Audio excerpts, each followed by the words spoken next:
I'd like to call the Newman City Council regular meeting of July 14, 2016 to order. I wish they would stand for the Pledge of Allegiance of the flag and remain standing for the invocation, please. Ready to begin. I pledge allegiance to the flag of the United States of America and to the republic for which it stands, one nation, under God, indivisible, with liberty and justice for all. Would you join me as we pray? Most gracious Father, we thank you tonight for this opportunity to gather. We pray tonight for peace and comfort to those who've had a significant loss this week in our nation. We ask that you provide this council and this community the guidance it needs as we move forward to make Newman to continue to be a great city. In Jesus' name we pray. Amen. Amen. Thank you very much. Could we have a roll call, please? Councilmember Davis. Graham. Here. Candia. Here. Day. Here. Mayor Martina. Present. A declaration of conflict of interest. There being none, we'll move on to item 6, which is ceremonial matters. Tonight we're having a proclamation, Disability Awareness Month. And Carolyn Taxera Gomes, we're going to make the presentation to you, and we'll do it over here by the podium.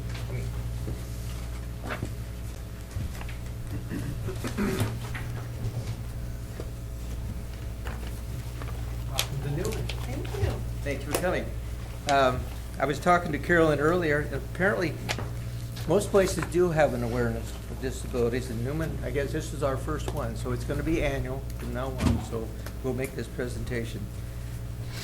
Proclamation of the Mayor of the City of Newman. Whereas the City Council of the City of Newman have recognized healthy communities as a priority, and whereas disabilities can affect all people, regardless of race, age, gender, or social status, and the essence of life is not embodied by physical or mental perfection, but is an integral part of the human spirit. And whereas increasing public awareness about diversity abilities is vital to fighting the stigma and the discrimination that often serve as a barrier to employment, socialization, and individuals' well-being. And whereas there are an estimated 4,050,631 people with disabilities in the state of California, and over 68,840 people over the age of 5 with disabilities in Stanislaus County.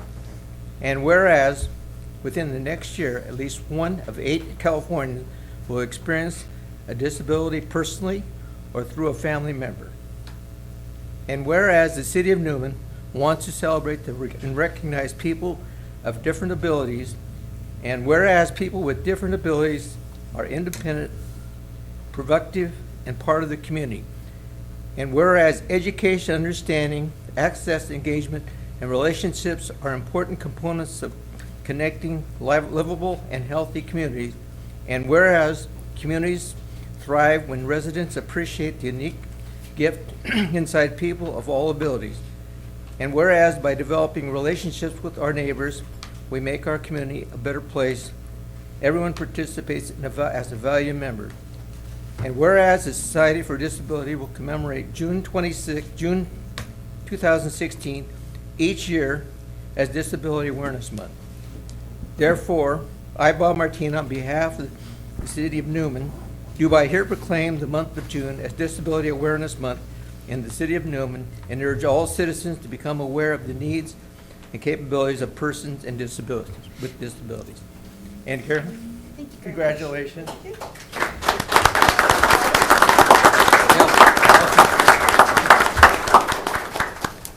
Thank you. Thank you. I think this is something important. It's a statement that needs to be made because we all know that there's people out there that have disabilities. We have family members or friends or someone, and they need to be recognized and loved for what they are. So remember that every day that you live your lives. Thank you. Thank you. Did you want to make a statement? I can just say a few lines because I understand you have a long agenda tonight. Go, Hayden. Carolyn. Take your time. Just going to say what's here. First of all, I'm excited to be in Newman. My father taught at Oristemba for 6 years, so if he flunked you, don't take it out on me. On behalf of the 68,840 people here in Stanislaus County with a disability, thank you.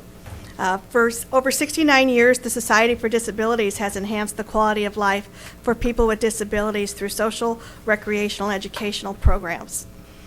All of our programs provide people with disabilities an opportunity to participate in activities that you and I take for granted, whether it be our winter ski program, water ski, bowling, our special needs prom, top soccer, or Miracle League baseball. We see growth in our participants, and more important, we see them having the feeling of inclusion, because these activities weren't always available to someone with disabilities. And just to remind you, you can't always see a disability. This June, since it is Disabilities Awareness Month, the Society for Disabilities Facebook page, which I'll encourage you to like and check it out this month, you will see where we're doing a quote of the day each day to make people more aware of what people with disabilities are going through. And I want to close with one of those quotes. It's from Donald Miner, and he says, "My disability will always be a piece of me, but if it's the only part of me you recognize, then you've only scratched the surface of who I am." Thank you for bringing awareness to people with disabilities, and y'all have a great day. Thank you.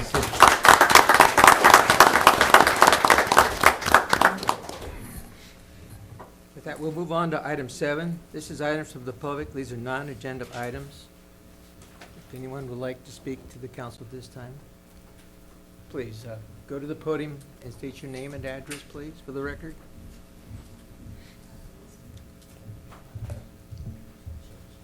Hi there, everyone. My name is Joanne Lamas. I'm from Senator Canella's office. I'm the new West Side Field Representative, and I just wanted to come and introduce myself to everyone today and let you know that we do have mobile district office hours here the second Friday of every month at 9 a.m. If you guys ever have a concern and you can't make it out to our series office, that's where I am. I do have plenty of business cards if you guys would like from me. So if you have any issues that are state related and I can help you out in any way on behalf of the senator, I'll be here after the meeting for a little while if you'd like to talk to me.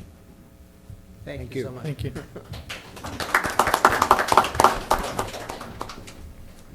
Okay. Anyone else at this time would like to speak to the council? There being no others, I'll... To the council on anything, or? Well, non-agenda items, so you have an opportunity to speak at this time. Specific item I'm waiting for. Okay. Okay, that comes at a later time. Number 8 would be consent calendar, and it's pretty long. So A is waive all readings of ordinance and resolutions set by title. B, approval of warrants. C, approval of minutes of the May 24th, 2016 meeting. D, approval of the home sub-reception agreement for fiscal year 2016-2017. E, adopt resolution number 2016, next number, a resolution requesting that the Board of Supervisors of Stanislaus County consolidate the November 8, 2016 City of Newman municipal election with the presidential general election to be held on the same day. F, approved request for subsidy from the County of Stanislaus Board of Supervisors for fire dispatch service for the year 2016-2017. G, adopt resolution number 2016, next number, authorizing the city manager or his designee to apply for funding from the California Beverage Container Grant Payment Program and to execute all necessary documents. Now, next item we want to pull, H. Yeah, it's staff's recommendation that item H be pulled because Stanislaus County Board of Supervisors is not moving forward with that item. Okay, so we're pulling H. And I would be adopt resolution number 2016, next number, approving the fiscal year 2016-2017 CDBG sub-receipt agreement with Stanislaus County. I move that we approve the consent calendar as read. With the removal. With the removal of H. H, okay. Okay, I'll second. Motion's been made and second. All in favor? Aye. Aye. All opposed? Motion carries 4 yes and 1 absent. Number 9, public hearing. A, adopt resolution number 2016, next number, a resolution declaring the existence of a public nuisance and ordinance number 95-4. Good evening, Mayor, council members. Before you tonight is another nuisance abatement. Abatement notices for property maintenance were sent out to several properties in accordance with Ordinance 95-4, Chapter 2, Title 8-2-3. These nuisance abatement procedures, their options and their right to object at a public hearing would be tonight, were sent out. Final compliance checks were done yesterday, Monday, the 13th of June, 2016. Before you tonight, we have 2 properties, 939 Lee Avenue and 740 Bunting Avenue. And we have some pictures of you. This is going to be the Bunting Avenue residence. You can see the tall weeds in the front yard. Again, Bunting, and this is going to be your Lee Avenue. So I will bring it back to you for consideration and anyone to object to the public hearing. Okay, it is a public hearing, so I'll open it to the public for any comments. Where is Lee Avenue? I live off of Lucille and stuff, so I'm right there. I don't know what property that is. It would be 939 Lee Avenue. I don't know exactly where you live. Middle of the block, yeah.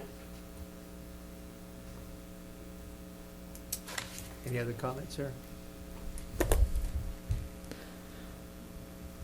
If not, I'll bring it back to council for direction. I move that we adopt resolution next of number 2016, a resolution declaring the existence of a public nuisance under ordinance number 95-4. I'll second. Motion's been made and second. All in favor? Aye. All opposed? Motion carried 4 yes and 1 absent. Thank you. Thank you so much. B, adopt resolution number 2016, next number, a resolution of the City Council of the City of Newman, California, establishing the formation of a Community Facility District, City of Newman Community Facility District number 2016-1, Community Pool. Thank you, Mayor, members of the council. Tonight before you, as you stated, we have an opportunity here to establish a community facilities district would then fund a community pool. I'm going to go ahead and do this presentation through a PowerPoint. From a historical perspective, the original Newman plunge was built and constructed in 1948. In 2006, the plunge was officially closed down after a structural engineer determined that the facility was no longer safe for the public to occupy. At that time, we had a new redevelopment agency, and in 2007, the agency purchased 5 acres of land for which a portion of the land was to be used for the community pool. That land is located as the former Howard B. Hill property. There's currently the Howard B. Hill Park there. It's near Upper and Inyo, and I'll show a map in a little bit to show the exact location. In 2008, the city approved a contract with NTD Architecture to draft construction documents. As part of that process, the city held a series of community design chartreuses, or meetings, if you will, as well as presentations to the council that went into the design of that facility.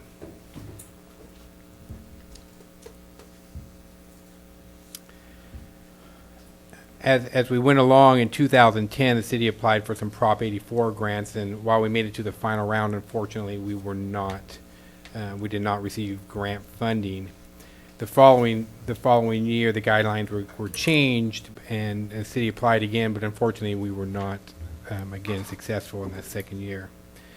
So, as we try to locate and find grant funding, it's really difficult to find a single grant that can apply for a project this large. As you know, as we're building the skate park, we got 5 or 6 different grants for a project that's $350,000. So as you can imagine, as we start looking at a project much larger than that, finding one grant would be very difficult.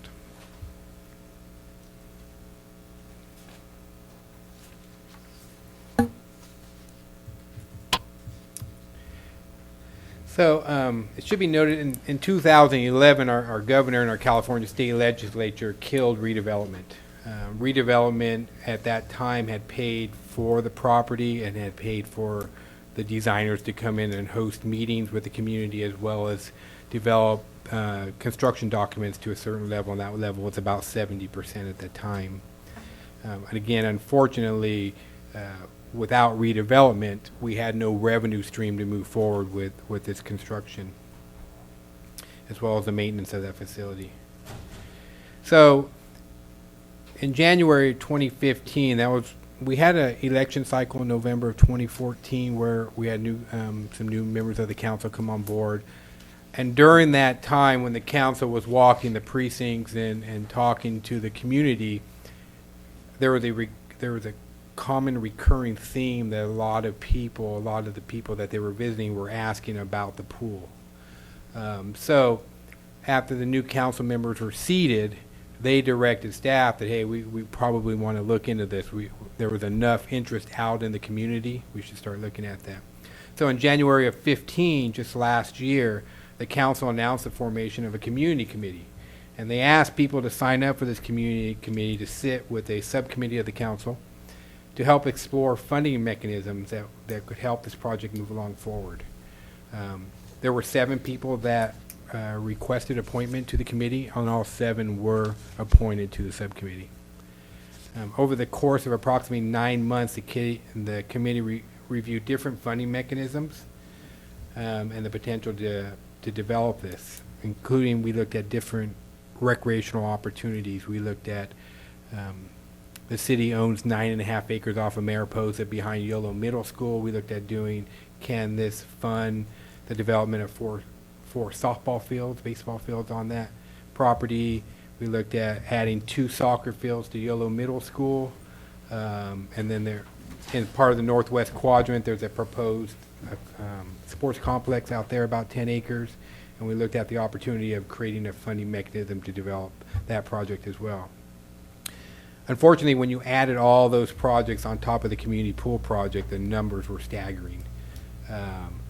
So the committee came back and refocused their intent in terms of let's just focus on the community pool at this time and see if that's a project that we can get done.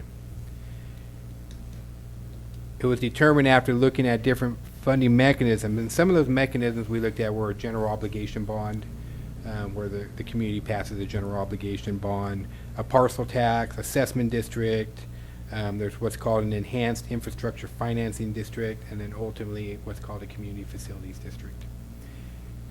The committee in the end chose to recommend that the council look at a community facilities district as a revenue stream for not only the construction of a community pool, but also the maintenance component of it.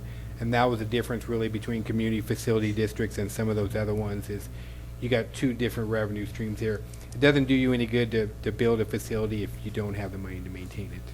So that's why the community committee recommended that the council move forward with that CFD. So the first thing the council did is they adopted local goals and policies, and that was done in May of 2015. Those local goals and policies govern the formation of a community facilities district. Just in April of this year, the council declared its intention to establish a community facilities district and to authorize the levy of special taxes. And that also included us to post public notices in the newspaper that we're going to have a public hearing tonight. In addition, at that same meeting, the council declared its intention to incur in bonded indebtedness as well, and I'll talk a little bit more about why they did that. But we also posted a public notice in our local newspaper making the public aware of this particular meeting. So tonight, there are actually 2 public hearings on the agenda tonight. The first public hearing is item 9B, the one we're on right now. It's for the formation of the community facility district and their authorization to levy the special tax.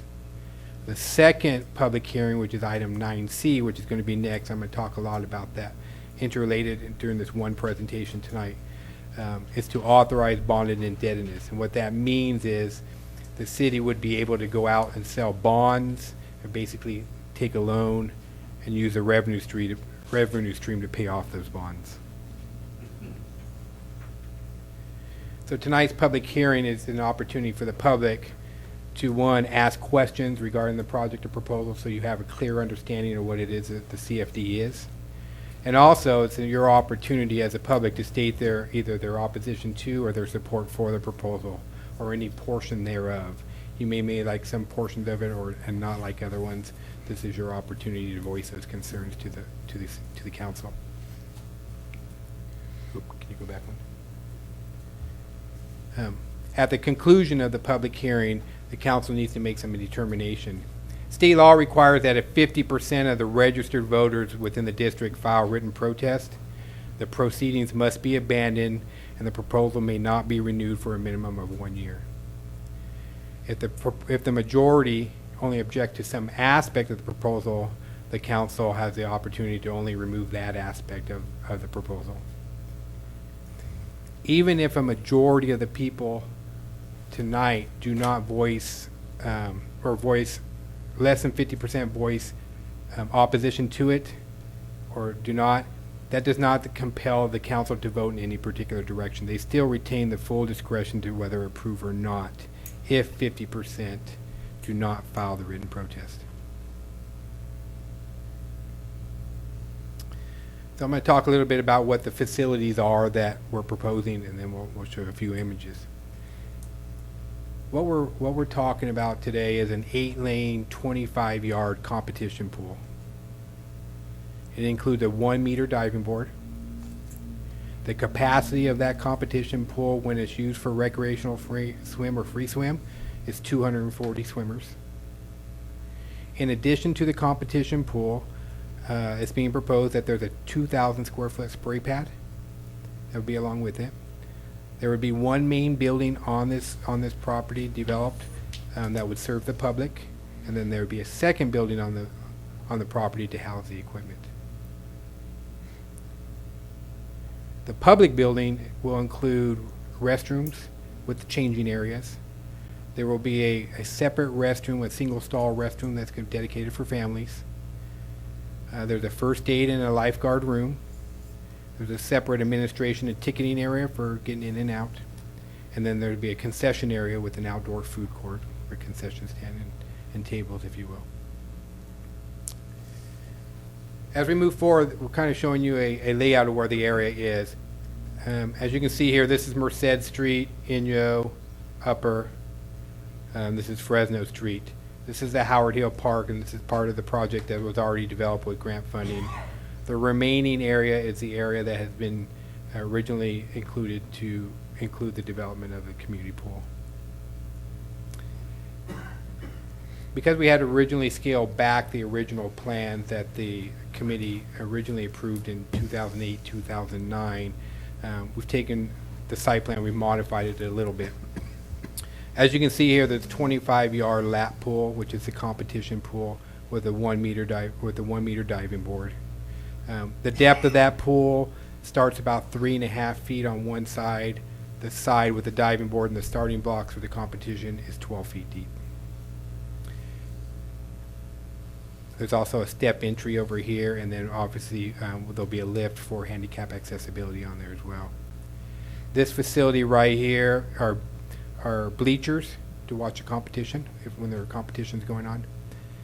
And then on the other side, it's just a shade canopy and tables underneath for parents that might be watching their young children that are going to be in the spray pad area, which would be over here on the southernmost portion of this. This area, as I delineate here, which is really considered the southern half of the project site, the final design is not done yet because originally there was a big water slide and a few other features that as a community we can't afford. So we've scaled down the project. But this is kind of a rough estimate of where it is. As you can see, there's a bathhouse in this particular location. The main entry would be on the north side of that bathhouse. Again, we would have both male and female restrooms with a family single stall restroom in the middle. On this particular side, there's a food court and a concessionaire. Down here in the southwest area, it will be a pool equipment building that'll house all the equipment for the spray pad and the competition pool. The parking lot is designed, I apologize that no one's there. Parking lot is designed for 75 spaces, and there's a drop-off area as well. So when we talk about, as part of the original design with NTD architecture, they brought on a group called Councilman Hunsaker. Councilman Hunsaker designs aquatic centers and pools for colleges and high schools and all throughout the nation. When they looked at our community, they said this is the type of pool that you're ready for right now. And this design right here will last you 20 years.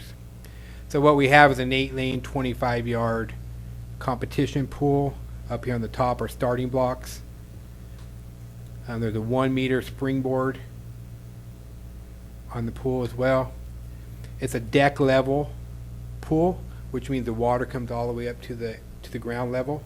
Makes it easier to get in and out. If we were doing just a strict competition pool with water polo and all, what you see at a lot of times at the high school, you have high level decks. Makes it very difficult for young children to get out of the pool. So this is an easier and more accessible way for recreational opportunities. And there will be a step entry in there as well. There's approximately about 2,200 square feet of shallow water. When I say shallow, that's 4.5 feet and less. So this first line is about 3.5 feet. So everything this way would be 3.5 feet. To here would be about 4.5. Then it starts transitioning downward to about 6.5 here, and then you're going to get to 12 feet there. The 12 feet is necessary to accommodate the 1-meter diving board and safety concerns, safety measures.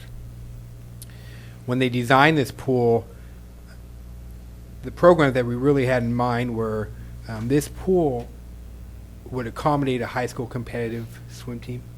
So if Orristimba High School ultimately wanted to have a swim team, they could hold their competitions here. They could hold their league championships here as well, maybe even larger meets as well. It could also accommodate a high school diving team as well. It could also accommodate a USA age group swimming. Really what we're talking about is, many of you might remember the West Side Stingrays. This is the type of program, competition pool that would be meeting those needs of the West Side Stingrays. If the West Side Stingrays were to come back in and join into a league, you could expect at a large swim meet they could potentially have up to 500 or 600 swimmers here on a single day. It does allow for recreational lap swimming. A lot of these pools will have lap swimming open to the public. You can come in, get your workout in. As you know, there's a lot of good workout that you can do, and not a lot of impact on your bodies. Swim lessons, water safety classes could be taught here, including lifeguarding.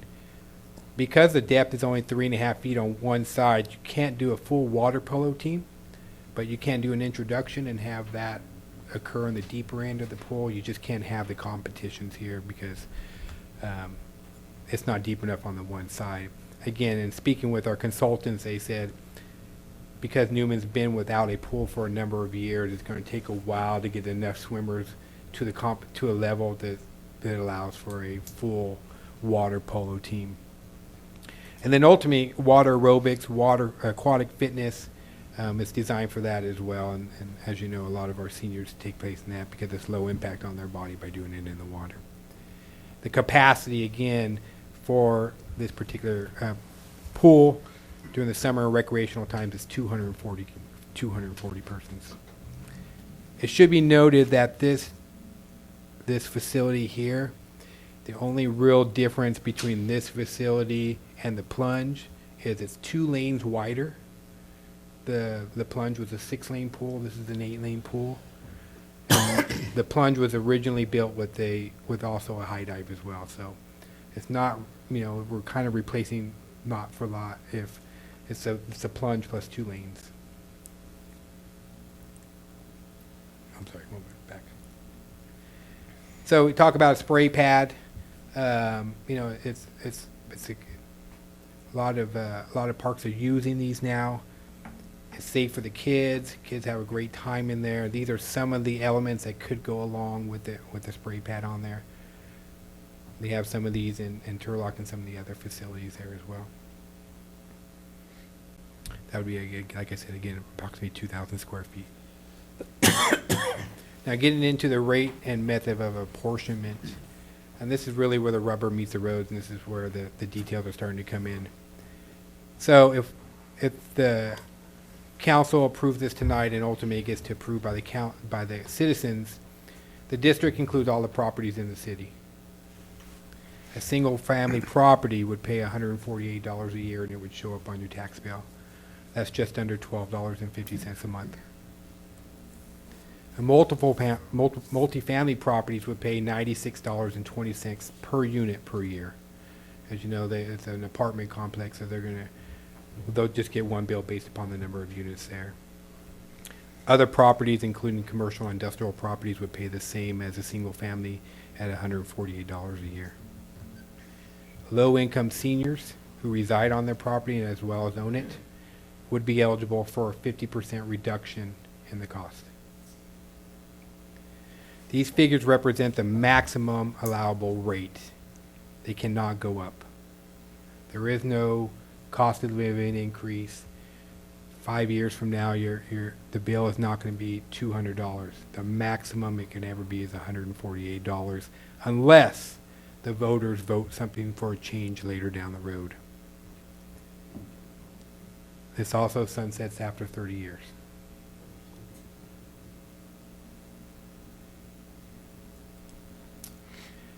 There are some accountability provisions in here. The proceeds of this tax can only be applied for the specific purposes that are spelled out in the resolution.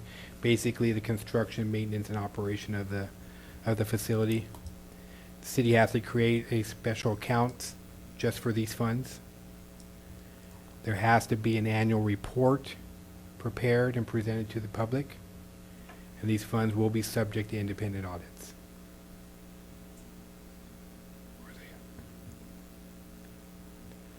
So the estimated project cost.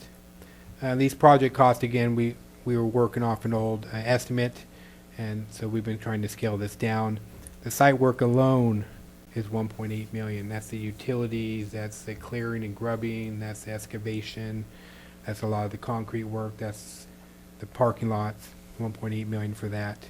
The 8-lane pool is $1.3 million. The bathhouse is $1.1. Spray pad is $500,000. The equipment building is $450,000. Cost of bonds and contingency. Generally, a contingency is about 10 to 15% on projects, and the cost of bonds is anywhere from $600,000 to $750,000 just for the issuance of bonds, if the city is required to go in that direction, and we'll talk about that in just a few minutes. It also be noted that all these costs reflect the requirement to pay prevailing wage. State law requires on public facilities that you have to pay prevailing wage, which are union wages based off Sacramento. So typically that's going to add about another 30 to 40% of the cost. So our estimated annual maintenance and operations cost. As you know, anytime you build a project, it's important to make sure that you have enough plan for operating and maintaining the facilities and ensuring there's adequate funding to maintain it. We looked at similar facilities in Patterson, Brentwood, and Galt. So with that, we estimated that our operational costs are about $235,000, just under $235,000 a year.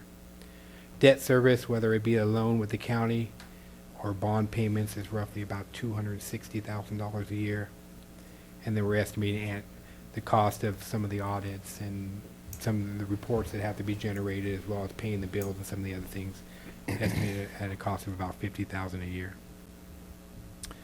And an appropriations limit is the maximum amount that the city would be allowed to be billed for 2017 and 2018. That's the amount of taxes the maximum amount that we would ever be allowed to generate in 17, 18, and that's at $750,000. That's the requirement that we set that. So funding options. Our primary option right now for funding this facility is a loan through Stanislaus County.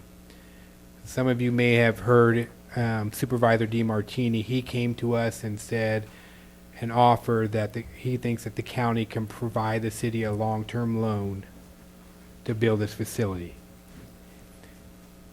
Unfortunately, the details and final approval loan can't be completed until after the November 2016 election, and that's just something that the county has told us. It should be noted that I've talked to Supervisor DeMartini personally, as well as one additional supervisor, as well as the CEO of the county. They are all supportive of our project and would like to see a loan go through.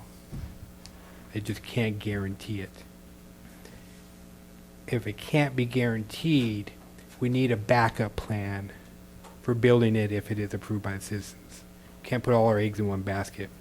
That's why we're asking the voters to approve the measure with the ability to sell bonds in case the county loan is not approved.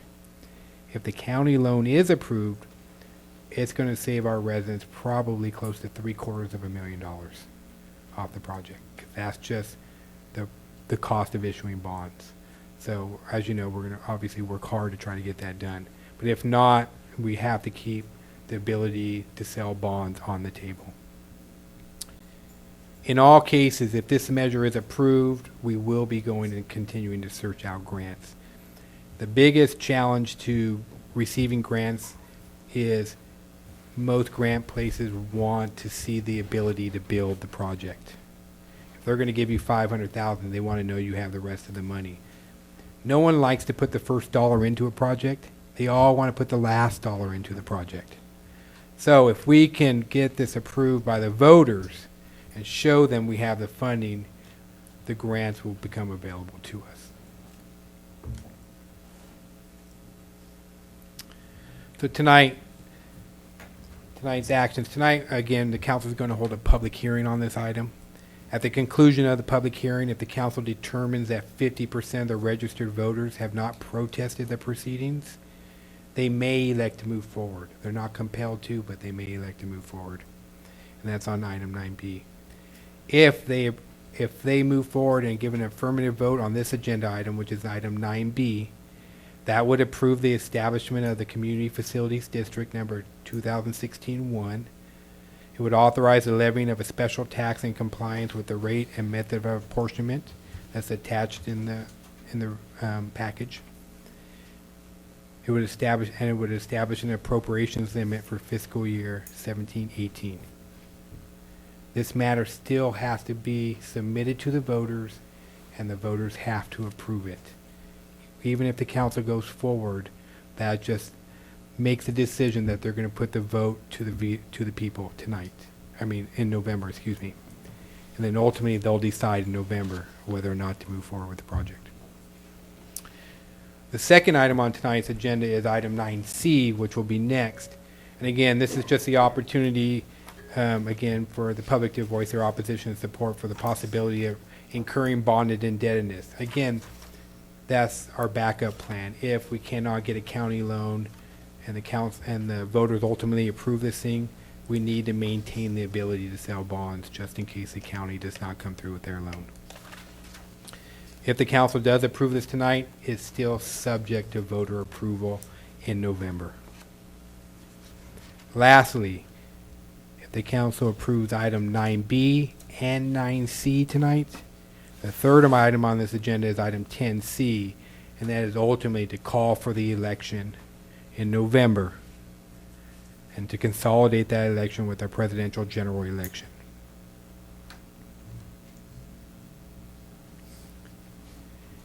If it's approved by the council tonight, A, B, or 9B, 9C, and 10, this is what the proposed ballot manager will read. To finance construction of a community pool and splash pad, creating access to recreational opportunities for children, youth, adults, and seniors, including swimming lessons, water safety classes, and health and fitness programs. Shall the City of Newman Community Facilities District 2016-1 incur indebtedness not exceeding $6.5 million, levy a special tax annually on taxable parcels described in Resolution 2016-25, with discounts for low-income seniors, requiring independent audits, no increases to tax rates, and establishing appropriations limit for fiscal year 2017-2018 at $750,000. So if they move forward with items 9B and 9C and then ultimately 10C, this is in substantially what the ballot measure will read when you go to the ballot in November of 2016.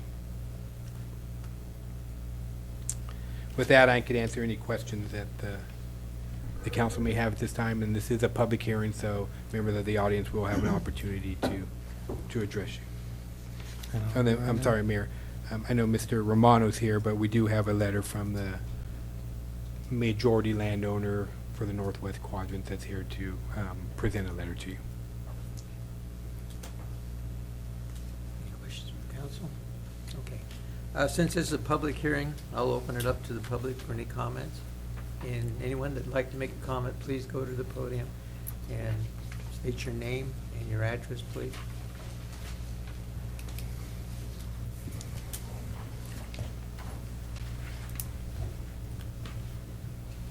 Good evening. I'm Byron Heisey. I live in Newman, moved here in 2000. I want to put it on the table to start with. I'm not against the pool. Your address for the record. Oh, I'm sorry. 548 Real Court, Newman. I'm not against the pool.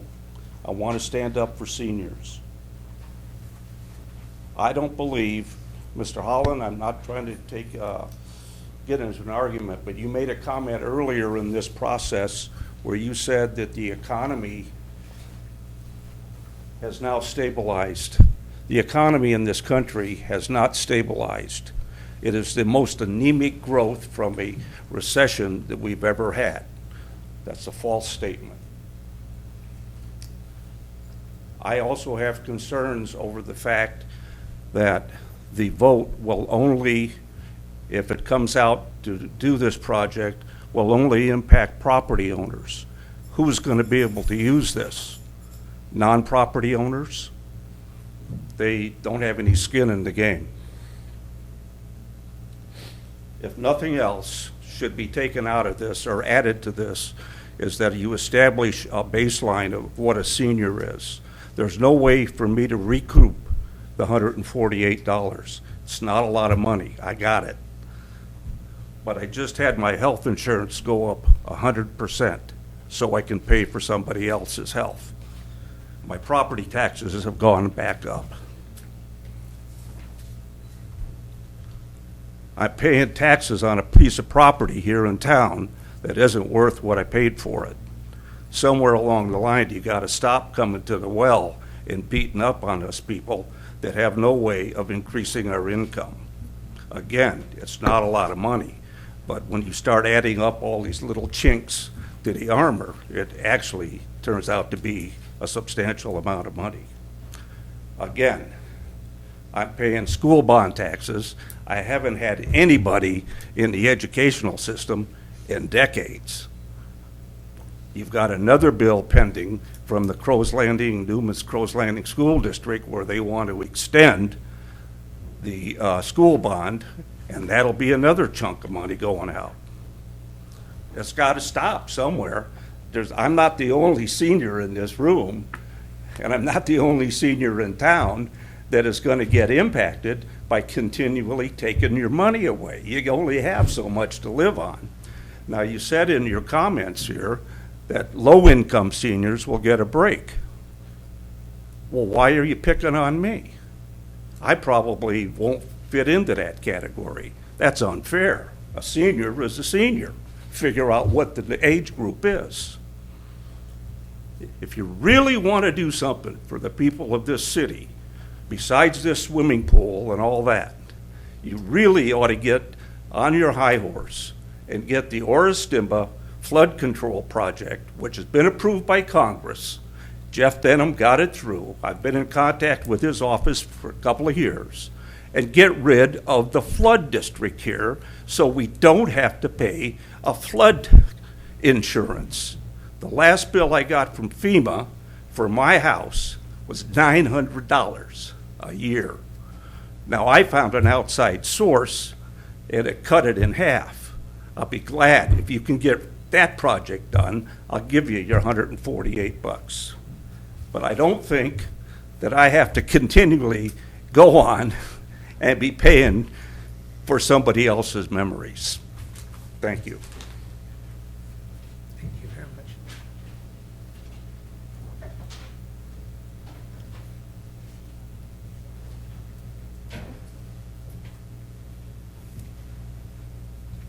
Good evening.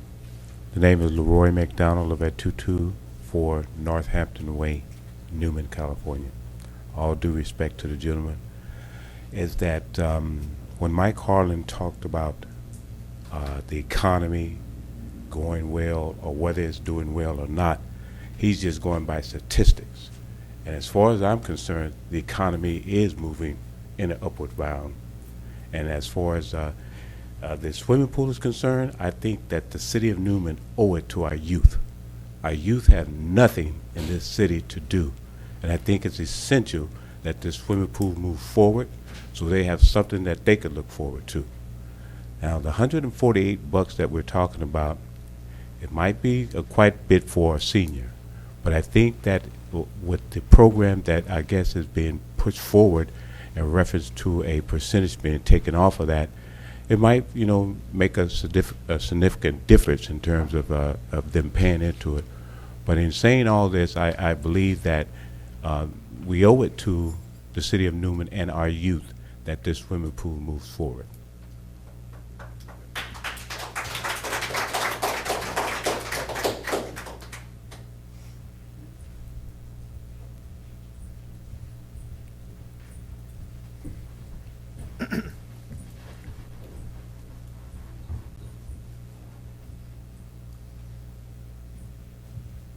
My name is Jennifer Henderson. I live at 308 Northampton Way. From the minute that we moved here in 2009, I kept asking, where's the pool? I grew up playing water polo. I grew up on a competitive swim team. That made me the responsible person that I am today. It helped shape me. And as far as seniors not using the pool, I understand where you're coming from, sir. I really do. But I also was a lifeguard, a water aerobics instructor, and a swim instructor. I taught all ages. And I'll tell you, I taught seniors how to swim, and it was a challenge because where they grew up, they didn't have a pool. They had fear of water, and it really, really took some patience, but I got them to swim. You never know when you need to know that skill. I am 100% supportive of this pool. I work with today's youth. I work at Yolo Middle School. I see all of the kids. I work there during summer school. I see them all wanting to hang out downtown. Wouldn't you rather have them hanging out at the swimming pool doing something productive than have the possibility of doing something that's not productive? Maybe you should ask the chief of police here what the crime rate was like when we had the plunge as opposed to what it's been like recently. Something tells me it's probably going to be a little bit higher regarding our youth, but that's just my thought. I understand that times are tough, but we as a city vote together. We pay for everybody and all of the bonds that are on the issues. We pay for all kinds of taxes for things that don't apply to all of us. But we're a community, and a community supports each other no matter what age we are or what age our children are. It does take a village or a community, and you need to think about that.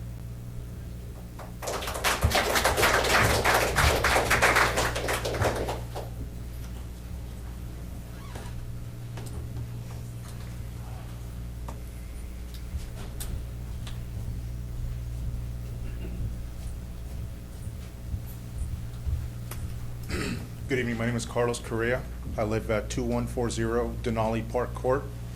And I'd just like to echo some of Jen's comments. A lot of you know me. I spend the majority of my time with kids after school. I coach Pop Warner, Little League. And the one thing that I've always seen when these kids after school are either not playing a sport or not doing anything, I always see them, because a lot of you know me, I'm always around town running errands or doing something. I see them in the sidewalk, just kind of, hanging out, looking for something to do, and I'll always stop and I go, what are you doing? Oh, just nothing. Why don't you do something? Well, there's nothing to do. Can't go to the park, can't go to this.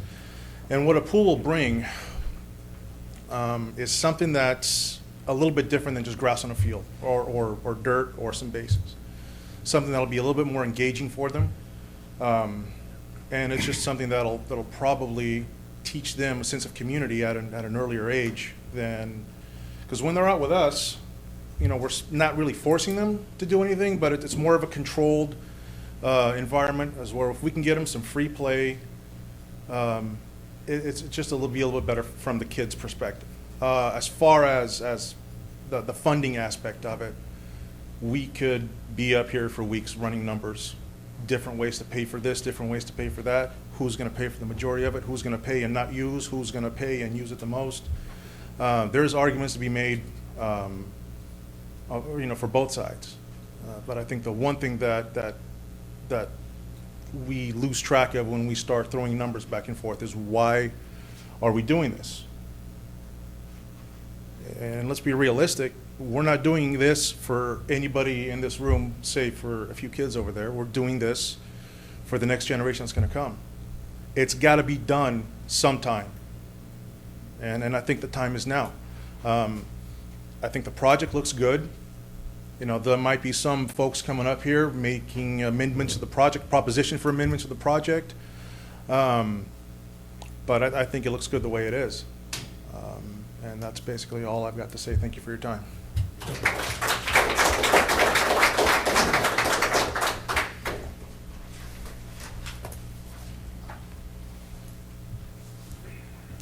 Good evening, everybody. My name is Troy Willis. I live at 769 North Stemba Peak Drive. I came in this community last year, excuse me, and I stood in front of council, and I explained to them I would like to see growth. But after living here for a while, I realized growth isn't what we really need right away. It's really keeping our people here and something for them to do, as they spoke about. I'm for the pool. I think the pool would be a great idea. I'm a homeowner that will be purchasing my own personal pool, but I'm still for the city to help the city grow. Because I had that conflict in mind. I thought, well, if I buy a pool, why would I want to pay for a city pool as well? But then it's really not just about me as a community. It's all of us. And if all of us don't put forth a step to help, then how will we ever get it done? You know, it's like volunteering for the different committees. If nobody stands forth to make a difference, how will we ever get anything done? We'll always have people against something. We'll always have people for it. But this really is a good idea. It can bring revenues to the city. It can give our youth something to do. It can probably keep them out, like you said, reduce crime. It's a lot more positives than negatives in it. You know, and I do understand the seniors' position in that. I totally do. I never count people's money, and I understand it can definitely be challenging sometimes, because we are assessed a lot of different taxes for things we don't use. But again, all my children are grown, and I'm still going to pay school taxes because it's part of what we have to do in every community. So I hope that we move forward with this project. I'm totally behind it, and I think I'm going to do my best to keep pushing forward to see if we can make it happen. Thank you.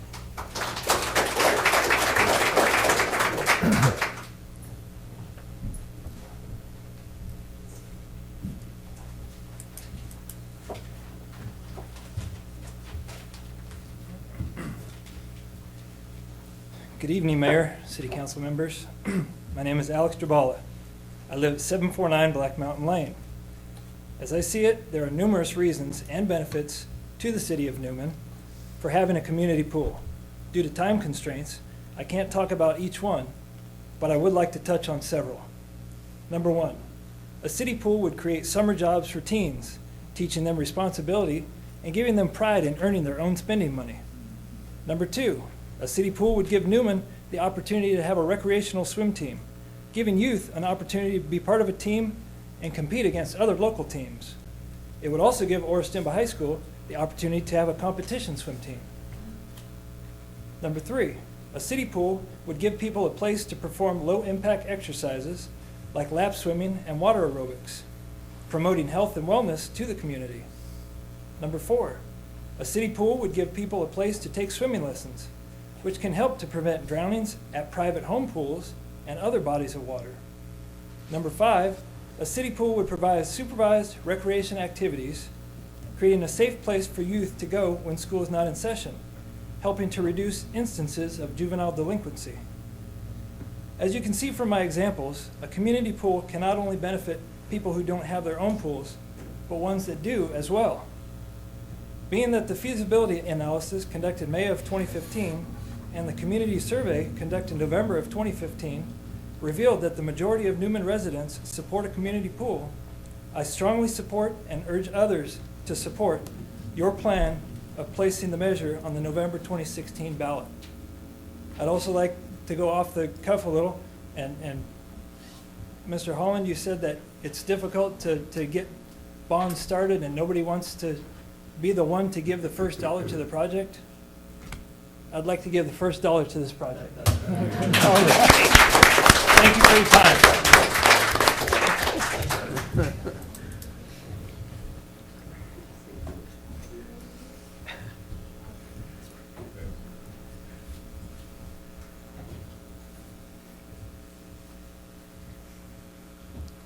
Hi, I'm Eric Romero. I live at 2027 Colorado Cameron's Court, and I do think if we do get a pool, it'd be really good. Because I mean, I skate a lot. I skate around town, and I'm pretty sure they're kind of tired of hearing oh, we got a kid down here skating. That's why we're not supposed to. I understand. I'm not supposed to either. I mean, skate park. It's not fun, but I mean, I know we're supposed to skate there. It's fun, but I'm more talking my mom driving me to Patterson. Because, I mean, they got a skate park and a swimming pool. It's right there. I could swim. I could skate. But, I mean, I do feel it'd be a good idea. Because, I mean, kids could hang out there. There'd be less people complaining about me skating. Or I could go there and hang out. And I could probably make new friends. Probably see people I've never seen before. Probably hang out, have some fun. It's a good laugh. But, I mean, I do support this. I will try. I mean, yeah, and also about the job. I really do need a job. Asking my mom for money, I could see it's kind of tiring. I could, having a couple of dollars in my wallet, that'd be really nice. Buy, new shoes. I do really need some because of skating.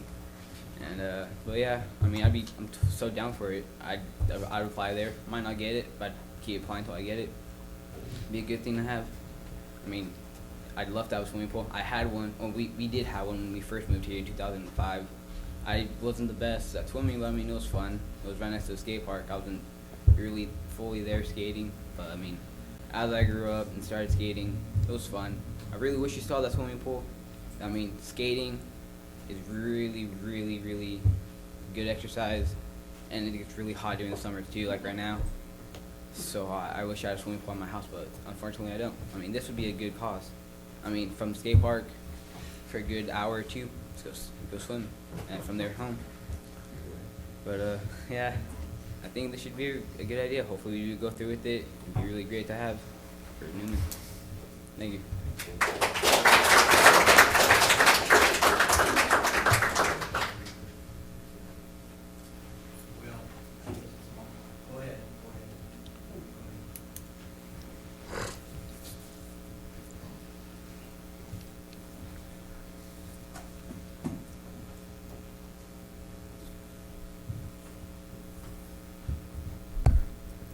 Good evening, council members and everybody in attendance. My name is Claudia Diaz.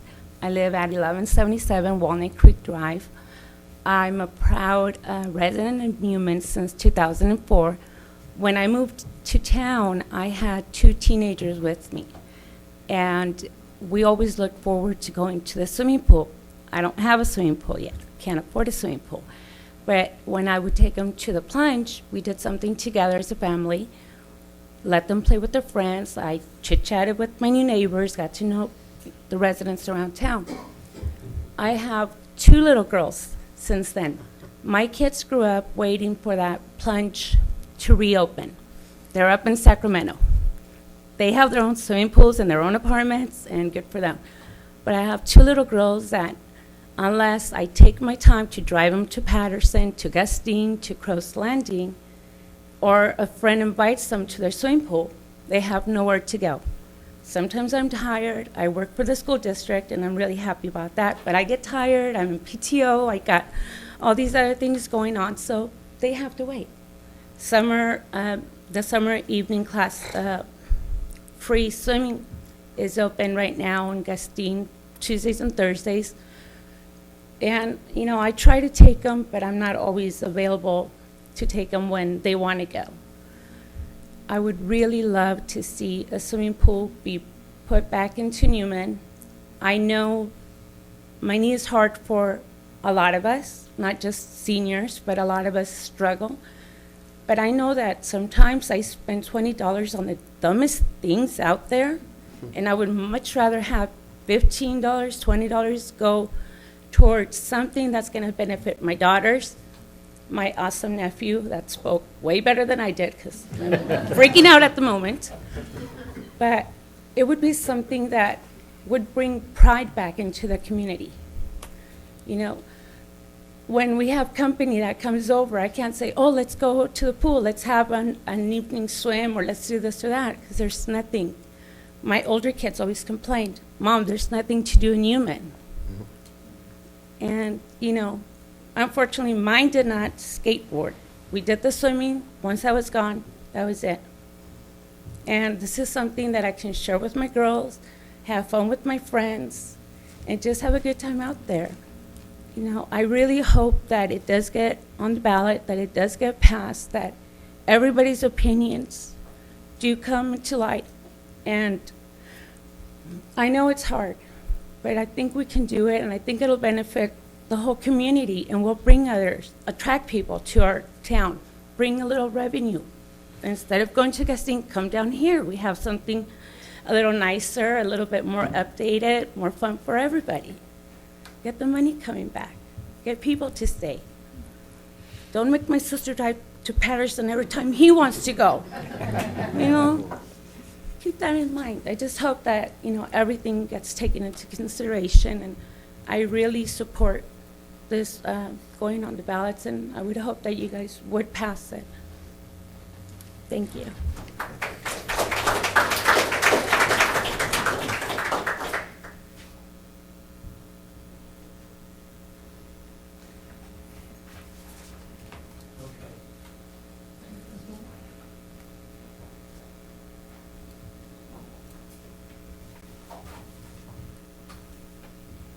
My name is Michael Oliveira. I live at 1045 Lucille Avenue. I'm the bad boy of Morningstar, Los Banos, and Santanella, Liberty Packing. I have a lot of opinion. I had this written out. I wanted to talk about what this is a capital project, okay, what you all are talking about. You know, most of the time, people talk about the funding, the costs, and the payback. I had it all not figured out, I guessed. Man.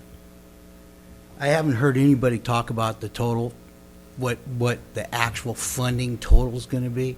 I guessed at 13 million. Okay, it's going to be about 15 million or more. Okay, so that's the question. There's going to be extra money. There's going to be extra money that you're not going to spend. Where does that money go?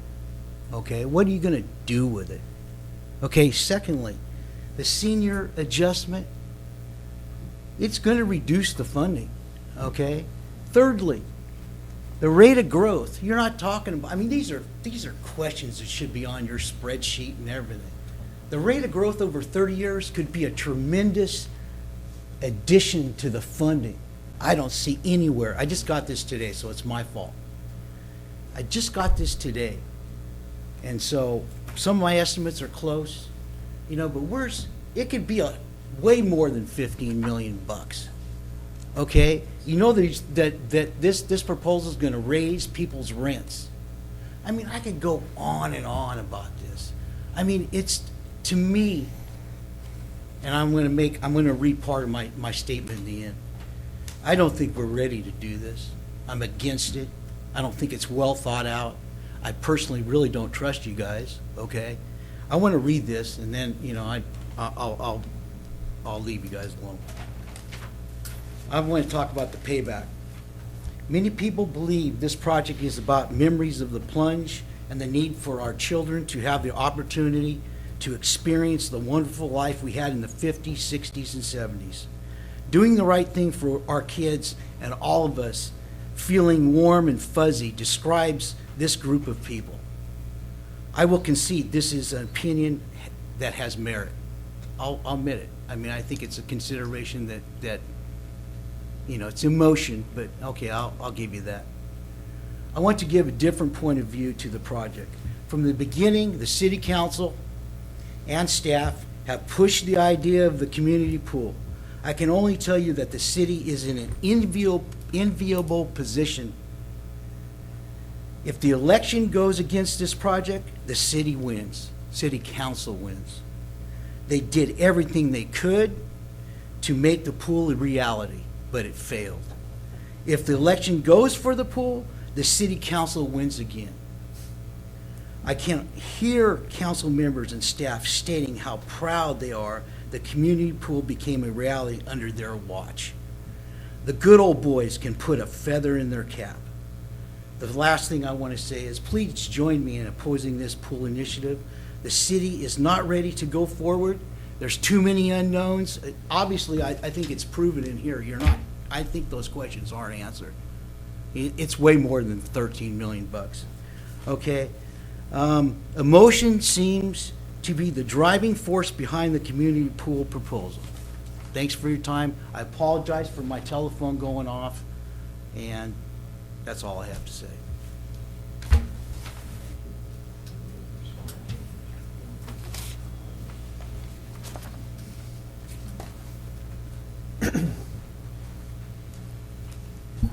Good evening, Mayor Martina, members of the City Council. My name is Dave Romano. I'm here this evening on behalf of Pinehurst and Sandpoint Properties. They're the majority property owners in the Northwest Master Plan area that your staff is currently working on. I just wanted to let the council know that while the Northwest Master Plan area is not yet part of the city, and this is a decision for the council and the citizens of Newman, upon annexation, it is certainly our expectation that we would participate both from a capital expenditure side, from an ongoing operation and maintenance side. We believe it's a benefit to the community. I'm actually a dad of a water polo player, a swimmer, so I'm familiar with these kind of facilities. And as we build in the community, we hope it's there. If the citizens decide to pass this, we certainly want to participate and be a part of that. I've given your city manager a letter identifying our commitment to that, and I just wanted the council to know. Thank you, Mayor.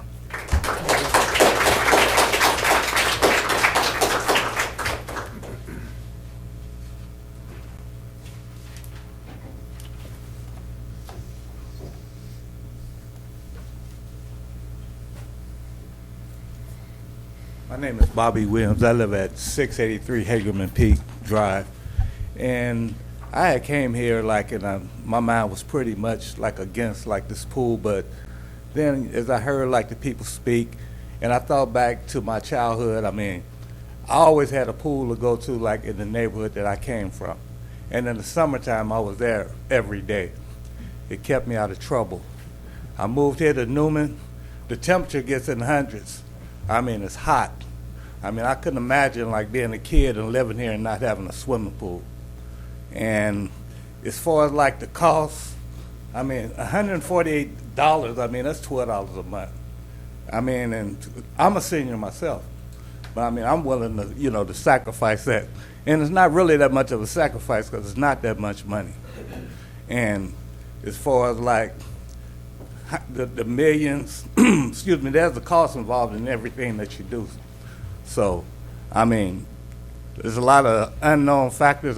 Sometimes you just have to take the first step. And I believe that that's something that the city should do, and the residents as well.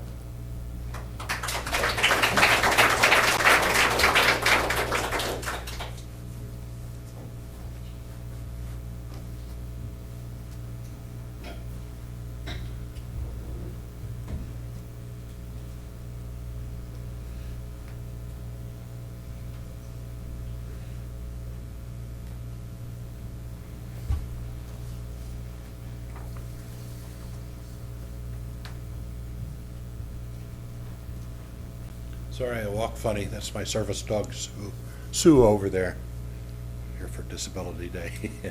I first want to thank Mr. Holland, who has made a major effort in providing me the documentation that I requested. I guess it wasn't in hand at the time, but he made a valiant effort in putting together volumes that satisfied all the questions that I had. I made a very busy weekend of reading for me to learn the facts behind it.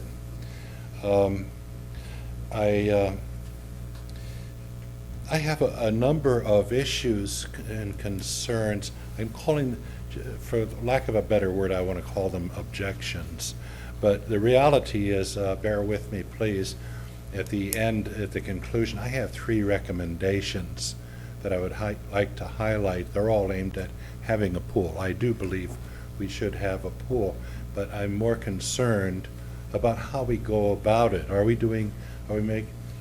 Maybe we're not weighing all of the issues and problems that are on the table here. We need to think a little more deeply. Mr. Holland's presentation was just excellent, I think, and I believe in the entire council that everyone is positively motivated. I appreciate your hard work over the years that you've been doing to get as far as we have. But I think we need a little more time. Please consider my comments here and my feedback, and maybe consider this for a little more fine-tuning to make this project a little more, maybe better, improved, more cost-effective, things like that. One thing immediately I'd like to respond to, many of our people who have commented here about, I'm deeply concerned when I hear from our community there's nothing to do. There's nothing for our children to do. And these are reasons that our children get into trouble. And I think we need to look a little more deeply and at our community and what positively is here and what our neighbors and institutions are doing. I think this is a rich community, has much more to offer than I ever had in the Bay Area. What? You say. Look, I look around myself. Get a reality check. We have the West Side Theater for children, I'm saying. For children. There's the West Side Theater there where they can get involved in acting classes, craft, training, experience, theatrical experience. Newman Crow's Landing School District has enormous programs, a wealth of programs beyond school, and they're continue to grow. They have music programs, they have band, guitar, there's computer labs, there's acting. They have the one-on-one, everybody gets a computer now, and they can take it home, and their families have access. They can all learn together. They have a computer lab. I hear that the kids are not attending. Maybe that needs a little more promotion. I don't know, but these things, they exist, and there's sports. There's adult education. There are all kinds of sports programs within the school district.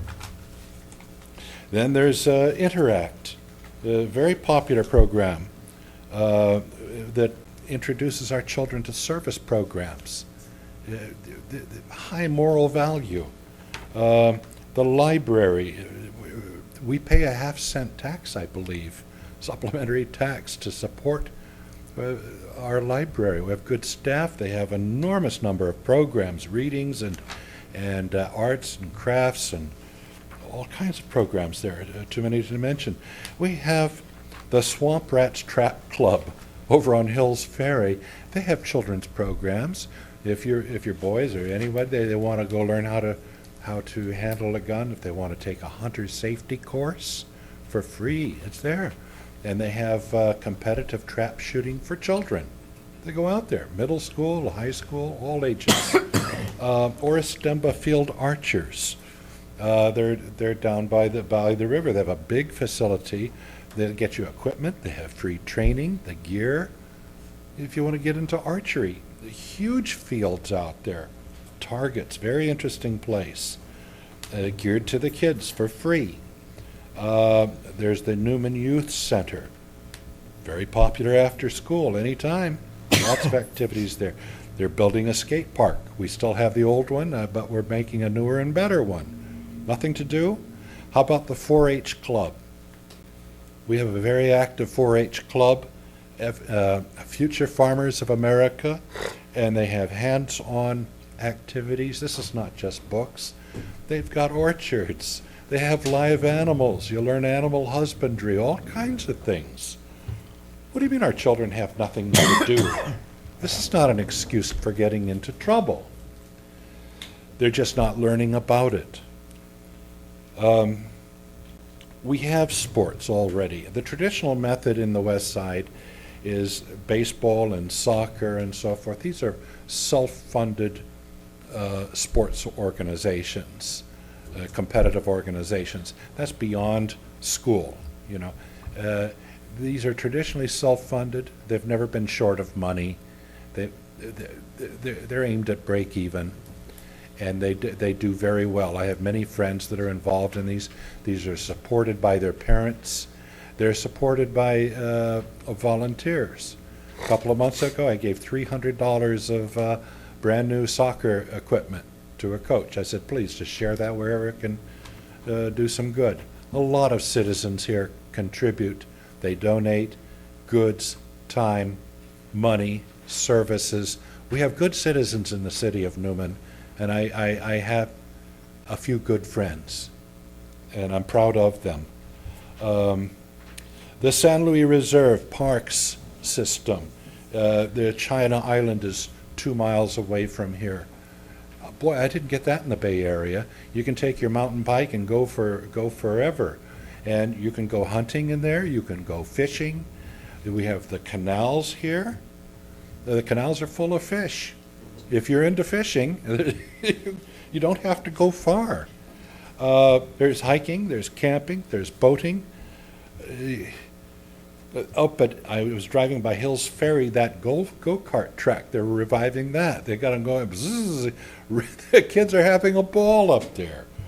And there are so many faith-based organizations in Newman, and for learning ethics and morals and kindness to one another.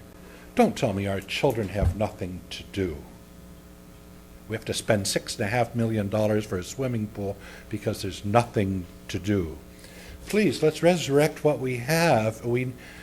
I think we need to get more information out, and I'd like to see the city council getting more information out to these children, finding a way. I don't know who's, but this is the promotion that needs to be getting out there to these children anyway. There's nothing wrong with swimming, and I'll get to that. I'm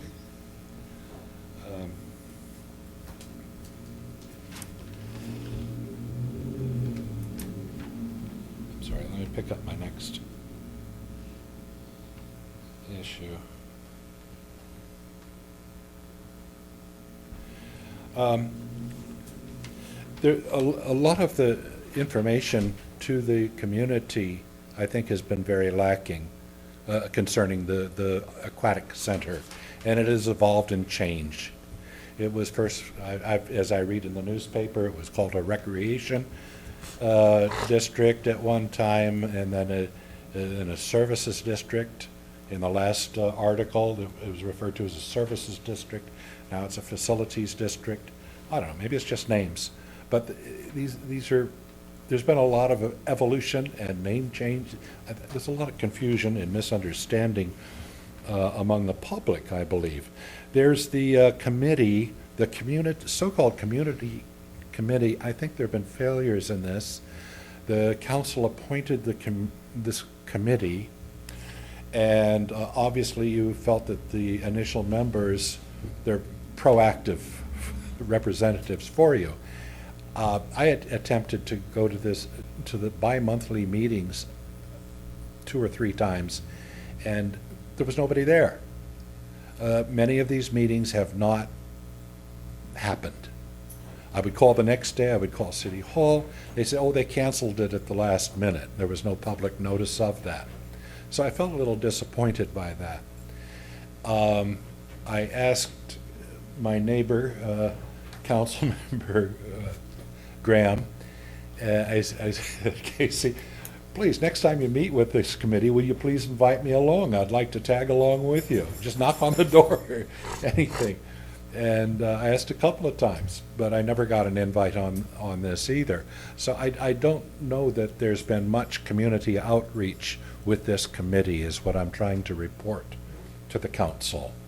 I'm not sure that the city, the citizens, or the voters, these are two different groups. I've attempted to reach out. I just haven't been able to get plugged in together with them.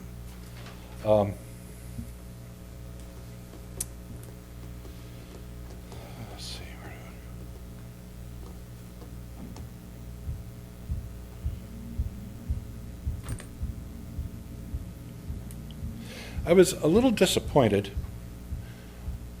highly disappointed, on October 13 of last year, 2015, at that city council meeting, was to appoint, not elect, a new council member, and council member Day was eventually appointed, and congratulations, and good choice. I have no problem with that.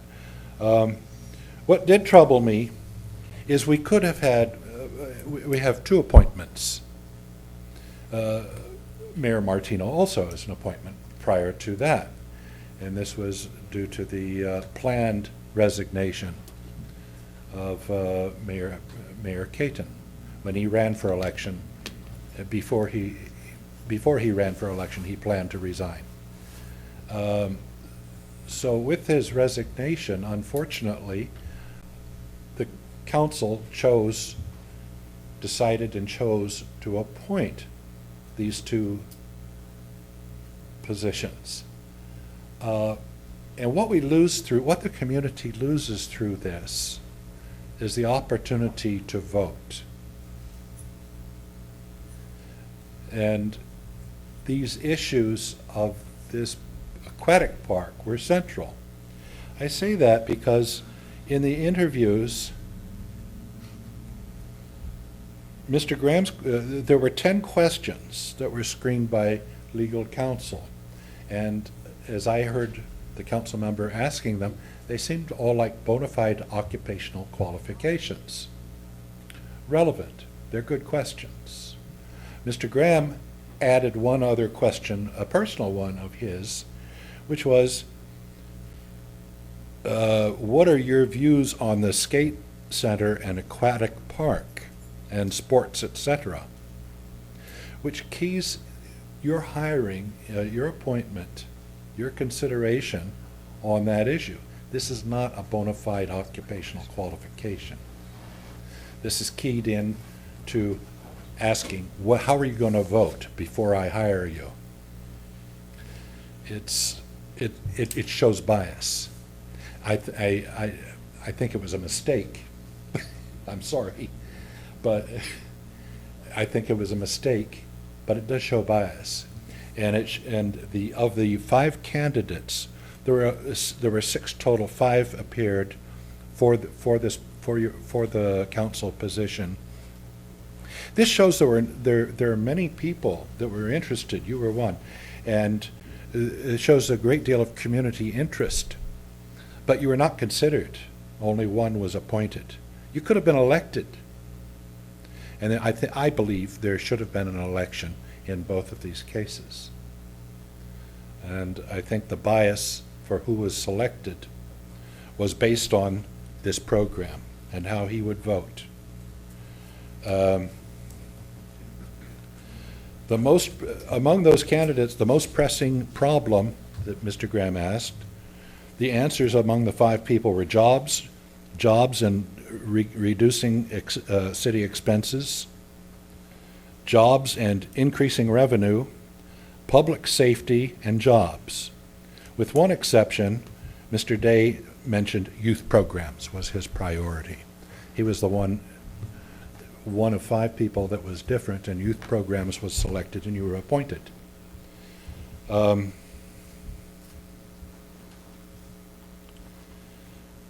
I would like to see more community involvement and elected officials in putting these programs together.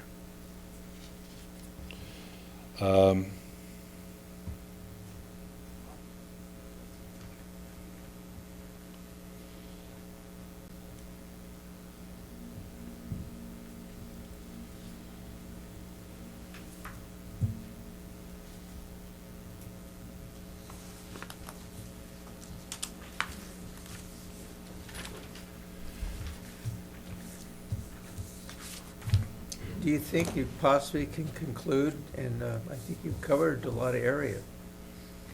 Sure. As a result of the biased appointments, those voting in favor of resolutions 2016 number 25 and 26. The ayes were Councilman Graham, Day, and Martina. There were no noes, and Davis and Candela were absent.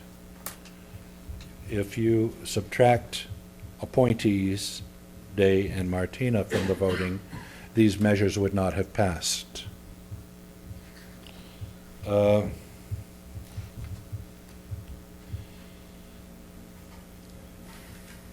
I'll let that go.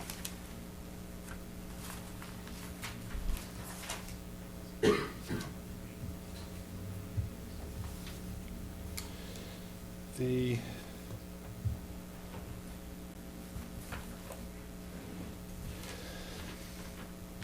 another important objection is on the Community Facilities District.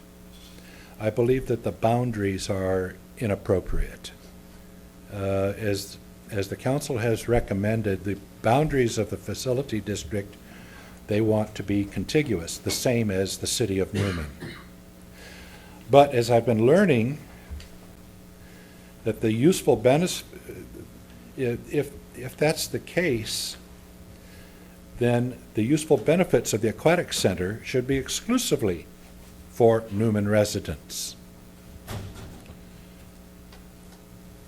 This happens. This could happen. I don't recommend it, but it could happen. It's not unusual. I have a handout to the council from the city of Palo Alto that shows how the city of Palo Alto, they put together a bond and they funded to purchase the Foothills Park. And it has a residency requirement to use it. Otherwise, they feel that it would be overrun. The expenses of operating this park would be excessive, that people from all over the area would just flood this park. Anyway, that's their view. But the plan here is that the Newman Crows Landing Unified School District be using a significant part of the facilities. Most of our swimming pools in the west side, that is in Gustine, Patterson, Hillmar, they're open for 3 months a year. The Plunge also was like that. These were summer swimming pools. That when it's hot, school's out, open the pools. In this case, our pool, it's not advertised very much, but this pool is planned to open, scheduled to open each year in February. Why so early? It's because the school district wants to begin its swim meet competitions. They begin in February. And that means they open up 4 months early. And then they'll close not until October, extended 2 more months. So what I'm saying is the school district would be using the municipal aquatic center. The school district would be using it not incidentally or casually, but very significantly and to a large expense of depreciation and operation fees, everything. Now, I don't care whether they're reimbursed from the school district or what. I've heard different schemes financially. It doesn't matter. But what I'm saying is that the boundaries of the facilities district should be contiguous, not with the city, that the residents, residents of the city should not be the exclusive taxpayers for this facility, but the beneficial users, including all those people living outside in the Newman Crows Landing Unified School District, they should be included in the voting and paying their fair share of the taxes. So I request the council to consider this and to make a change. I think this needs to be more deeply considered. It's unfair to tax the residents of Newman this amount of money. It's proportionally unfair. The other problem, there are a lot of problem areas, And if you just go to the school district and say, okay, they're going to pay their fair share for the cost, and I'm sure you could work that out and come to an agreement, a financial agreement on this, and it would be equitable. However, it still remains a problem to the residents of Newman, because now you're paying a double tax. Now you're paying, in this case, you'd be paying a tax for the facilities district, but you're also paying for the school district. Who is paying? You're paying for their share, which they're reimbursing to the city. While the people that are living in the outlying farm areas and Diablo Grande and so forth, they're only paying to the school district. They're not paying to the community facilities district. So there are different ways to come to inequities, and I ask the city council, please put this off. Let's wait a while. We need to refine this a little more and find equity. Another problem is Pardon me, that... sir. Pardon. Could you conclude? I think we've given you an opportunity to express yourself. Okay, lastly, in conclusion, I've given you a document from Red Shield Swimming Pool. I would like the public to look this up also. On the internet, Red Shield's Salvation Army's Red Shield Swimming Pool. They're going through a remodeling of their pool. They had a same problem as the plunge pool here, and they have to bring it up to code, which is different, new, rebuild the whole thing, and the Salvation Army is doing this for $150,000 budget. It's a very big pool, very close, almost identical to what we're looking at here. And then for another $85,000, bringing it up to $235,000, that includes all of the sports options and amenities. A lot of stuff. It's a good article done by the Modesto Bee. I think we need to do a little more research and get a more cost-effective solution. My third and last recommendation is put the spray pad that was announced here, those fountains. I would like to see those out in the city plaza, which is dead quiet and not used, unfortunately. Well, the nice thing about having the spray pad out there is that the restroom and parking is already there. And the Newman Police Department is already nearby. All of this is already in place. These are automated systems, so we're talking low labor, and I would recommend to leave it open from June all the way through October. These are with motion sensors. If nobody's there, it turns off. Set it up for after-school hours, and then when it's time to turn the automated program on, sound the horn, the lunch horn that goes on. I would like to.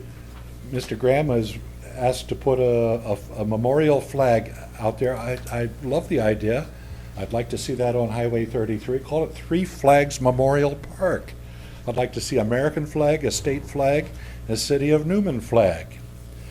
It would give a very positive view from Highway 33, increase the foot traffic to Main Street. It's no charge. I would like to see this on a no-charge basis because it's nearby and serves the inner city, poorer neighborhoods where there are no private swimming pools or anything else. It's walking accessibility is what I'm saying. On a hot day, you can just walk over there and jump and play and splash and get wet. These young kids got to have cold water and play, and it brings it to the inner city kids. Sir, could that's I all, and I thank you very much. Thank Do you have you. any questions? No, no question. No question. I think I've got the information now. Thank you so much.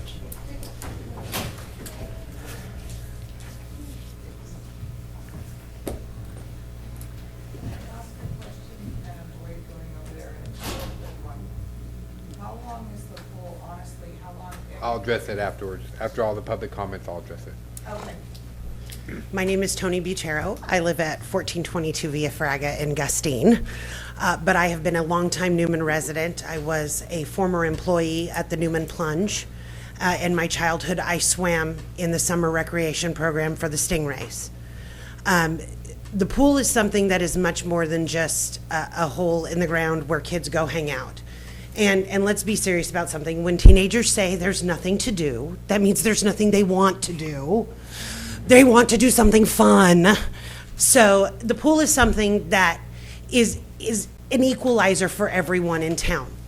Not everyone can afford to have a pool, but everyone can afford $1 a day for their kids to go hang out and be around people who are following rules, expecting a level of behavior, and a safe place that they can leave their kids during the day.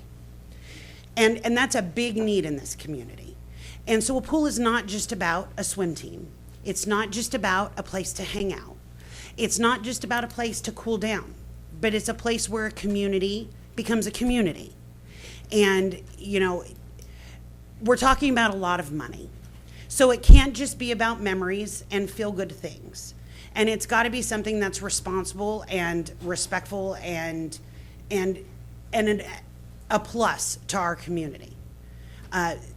There's been a huge hole missing for 10 years in this town for a lot of people. And it's not just about a pool, but it is about a pool. So while on the community committee, we wanted to do a huge list of recreation programs, including softball and soccer and a pool, it's not possible to do it all at once. We aren't that big of a community, and we don't have that many people volunteering to be able to do it all. So we've got to do it in steps. But the first step is what we promised 10 years ago, and that's a pool for Newman. Thank you.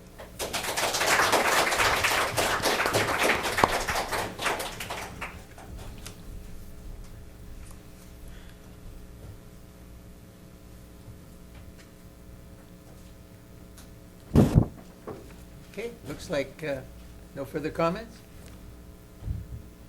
Okay, with that, Michael, did you want to make a statement? or- Yeah, I heard a few things I'd just like to Okay, maybe please. clarify for the council. Please. It started off with what the definition of a senior would be. That's defined in our rate and method of apportionment. A senior is anyone 65 and older.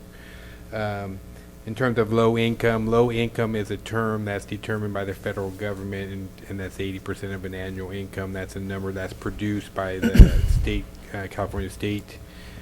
So we would utilize those numbers to determine what a low income would be. There were comments about extra money flowing around. That's why there's accountability provisions within this measure that include annual reports and independent audits, so that people can see what money was generated, what was spent, and where it went. There was talk about the community committee. You know, the community committee met in this room here. It was always a public meeting. It was always posted. The local newspapers showed up for every meeting, and some of those meetings were pretty well attended. So it was a good group. Talked about the limited use or the time of use of this. So the idea is we would like to see the community pool be open beginning around the early March and run through October. We think that the very you kind of close down for the holidays in November and December, and then people are starting to gear up, and it's still a bit cold in January, February. But March is probably a time that we can start heating that pool and get it in there and start running our lap swim program, start running our water aerobics and water fitness and some of those programs that go along with it. Should the school district and the city partner together on recreational facilities, at a point in time when they elect to get a high school competitive swim team, it's always been planned that this facility is designed for that. That should Orostemba High School ever want to have those teams and get those teams back in there. Typically those seasons start in February. So if you're getting the pool ready in February for a high school swim team, then you might as well keep it available for the community and the public to do some of those water aerobics, water safety, and some of those other classes in there as well. So that's always been anticipated. You know, I didn't really get into the programs and all that because it was supposed to be more of a detailed one. But you know, the ideas are that we could have the water aerobics, lap swims, swim lessons. This facility will have lights inside the pool, so you can do night swims there from a safety perspective. Westside Stingrays reinventing that team and bringing that back as an opportunity. As I mentioned, this facility is designed for the high school as well as a high school diving team. So those facilities would be available to the high school. In the past, they've been rented for private parties. And speaking with our designers, if we found a private company that wanted to come in and partner with us, you could do scuba lessons and recertifications, because you have to do pool time in order to do recertification. So that would be available. Family nights. We saw stuff that some pools have dog swim night. You know, there are just different types of things that you could even do. You know, it'd be awesome if someone stepped forward and maybe created a triathlon club. You know, things that are healthy and for our children to do. So there are a lot of different programs that could be out there that look at that. And we haven't really discussed that, but that would be part of something that we'd follow up. And again, I just wanted to reiterate, but our idea is basically early March through the end of October would really be the operational time for this type of facility. And if the school district, when they decide that it's time for their high school swim team to get reestablished, then that would probably move that up to February. Thank you, Michael. With that, public hearing has been closed, and I bring it back to the council for direction. I'll make a motion, we adopt resolution number 2016, next number, a resolution of the City Council of the City of Newman, California, establishing the formation of a Community Facilities District, City of Newman Community Facilities District number 2016-1, Community Pool. Second that motion. Okay, a motion has been made and seconded. All in favor? Aye. All opposed? Motion carried with 4 yes and 1 absence. The next item would be C, adopt resolution number 2016, next number, a resolution of the City Council of the City of Newman, California, determining necessity to incur bonded indebtedness, City of Newman Community Facility District number 2016-1, Community Pool. Thank you, Mayor and members of the council. Again, this item is a public hearing. Really, we're, as part of the formation of the Community Facilities District, and if the opportunity, if we needed to ultimately sell bonds to pay for the construction of this document, we have to hold a public hearing. Again, Plan A, and I wish he was here tonight, Supervisor DeMartini, and he could speak to it a little bit, but Plan A, and the conversation was that the county would lend the city the money to build the facility, and then they would be paid back through the revenue stream that would be collected through the Community Facilities District. Because again, as I mentioned, for county reasons, we can't get that done before the November election. So if something goes sideways, we need to have a backup plan, and the backup plan would be to ultimately sell bonds as part of that. So this adoption, if adopted, would allow you to sell those bonds to up to a maximum amount of $6.5 million. Thank you, Michael. And with that, this is a public hearing, so I'll open it up to the public for any comments.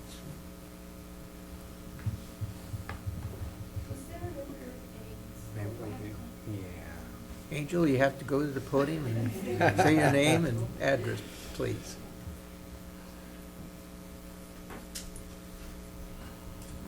My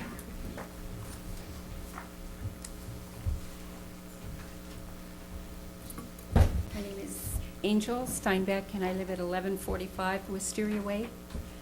And I've been here since 1993. There was a pool when we first moved in here.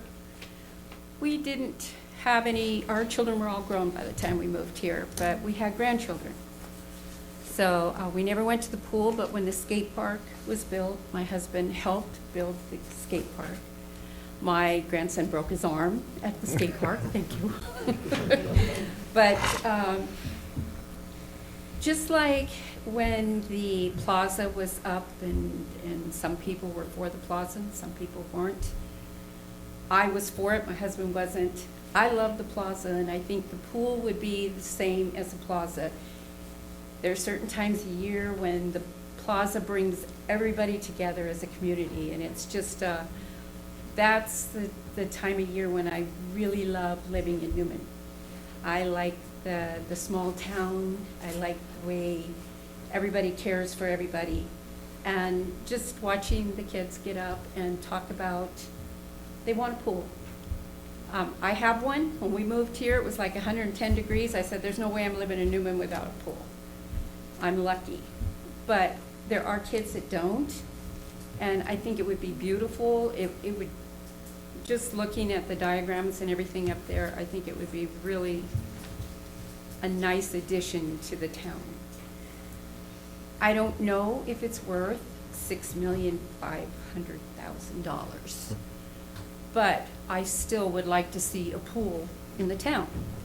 And was there ever any consideration of combining the skate park and the pool? There was not. The original plan and the still plan are immediately to the north and adjacent to the pool is a potential design for a future community center that would attach to the Because the pool community was pool near complex. where the skate park is now. I mean, Yeah. what's wrong with just building a pool again? It doesn't have to be splish splash for the little ones over here and all the fancy things. Just a nice pool and not millions of dollars. I know everything costs now, but $6,500,000 is kind of what turns people off, I think. Your point is well taken. The actual estimate for the project itself is $5.1 million for the project. I know that doesn't change anything, but with respect to the pool, this design came about during community meetings in 2008 and 2009, and this is what the community showed up and told us that they wanted, and that design has been carried forward, with the exception of, due to budgetary issues, we had to reduce it by taking out a water slide and another play feature inside. We thought leaving the spray pad there was a lot of added value and not a lot of added cost to the residents. And it also provides, again, we're trying to provide activities for people of all levels. And sometimes when the water's 3.5 feet deep, we have very young children that maybe a spray pad is more appropriate for, so that's why that was left in. With respect to rebuilding it at that original site, that was a decision that was made in 2008, 2009, when they purchased this site for the future one. Right. Well, I'm for the pool, but I just wish there was a little cost cutting somewhere in there, but I'm definitely for it. So, I'm not a good speaker. I just wanted to get up and say something because I did want to come.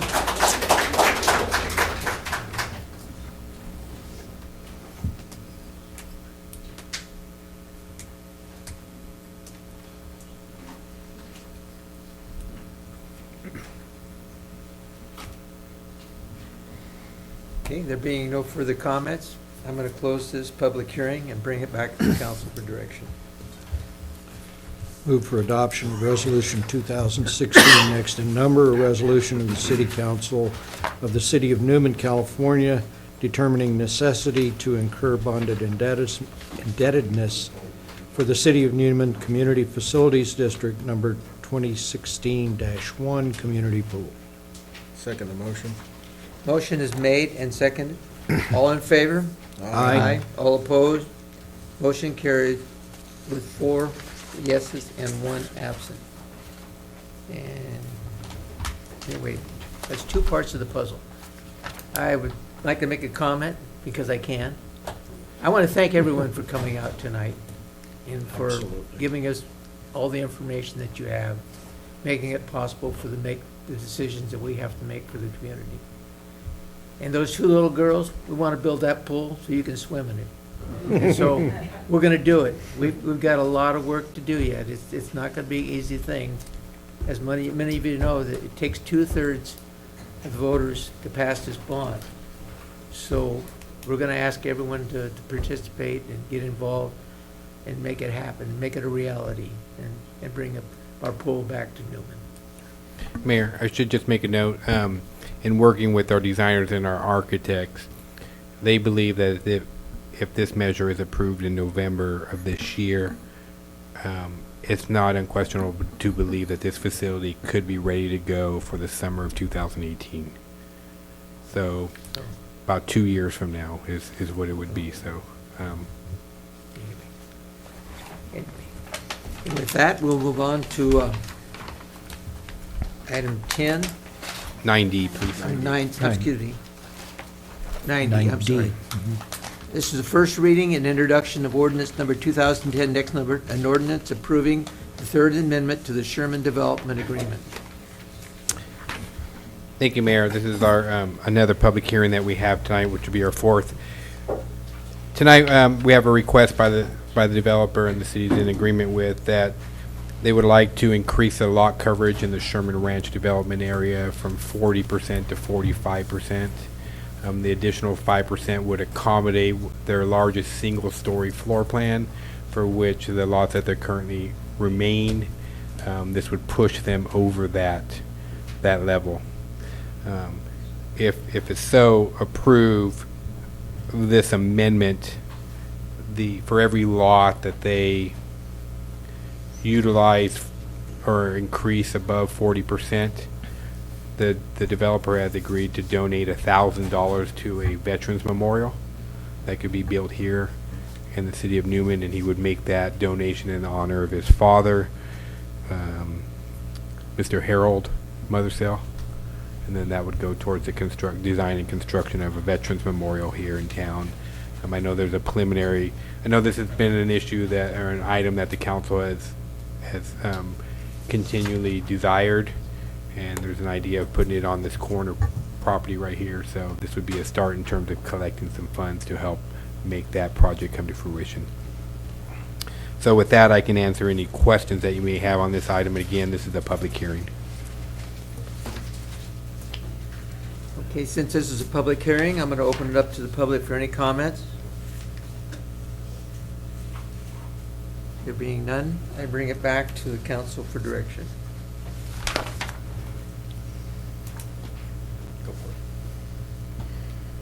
I move that we accept the first reading and introduction of ordinance next number 2016, an ordinance approving the Third Amendment to the Sherman Park or Sherman Development Agreement. Second motion. Yeah, motion's been made and second. All in favor, say yes.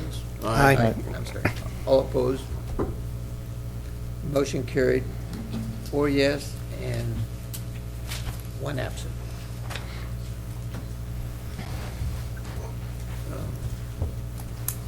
Michael? Russo? It's up to you if you'd like to bring that forward now. You can. Yeah, why don't we do that? Okay. Okay, that's item D. I'm going to, on regular business, 10 regular business, I'm going to bring up 10D, adopt resolution number 2016 next number, approving the Stanislaus County Transportation Expenditure Plan. Thank you, Mayor. I'll give a brief overview, and Okay. then we'll ask Ms. Parks if she'd like to say a few words. Over the past several months, StanCog, which is our regional transportation authority, has been working with the local cities in the Stanislaus County about the possibility of putting a sales tax measure on the November ballot. That sales tax measure would be used to generate money, funds to do road improvements. The breakdown of that plan would include 50% of all funds go directly towards the maintenance of local roads. 28% of the funds would be used towards regional projects, 10% towards traffic management, 5% for bikes and pedestrians, and there's another 7% for other. That other includes point-to-point for our seniors and our disabled, community connections, which is a ride-share type facility as well, transit cost, as well as some rail improvements to help with shuttle service for ACE, Amtrak, and some of the BART. What does that mean locally for us? If this is approved, the city of Newman would receive approximately $240,000 a year for road improvements. The big piece is for every dollar that is generated in Newman, we get a return of about $1.30. So we're actually going to be a beneficiary on this through some of the negotiations that took place with the smaller cities. Traffic management is used to relieve congestion and promote goods movements and economic viability. The city would receive approximately $48,000 a year for that. And then we would receive approximately $24,000 for bike and pedestrian improvements. Again, the idea on that particular one, again, bike and pedestrian improvements, a lot of it needs to just really, if you think about that, safe routes to schools is a big beneficiary of bike and pedestrian movements. So that's one that's going to not only help our kids, but as well as our adults with a healthy lifestyle. And then ultimately, regional projects on ours, the regional project for us, if some of you have ever noticed the crown on Highway 33, the slopes are very sharp on the ends.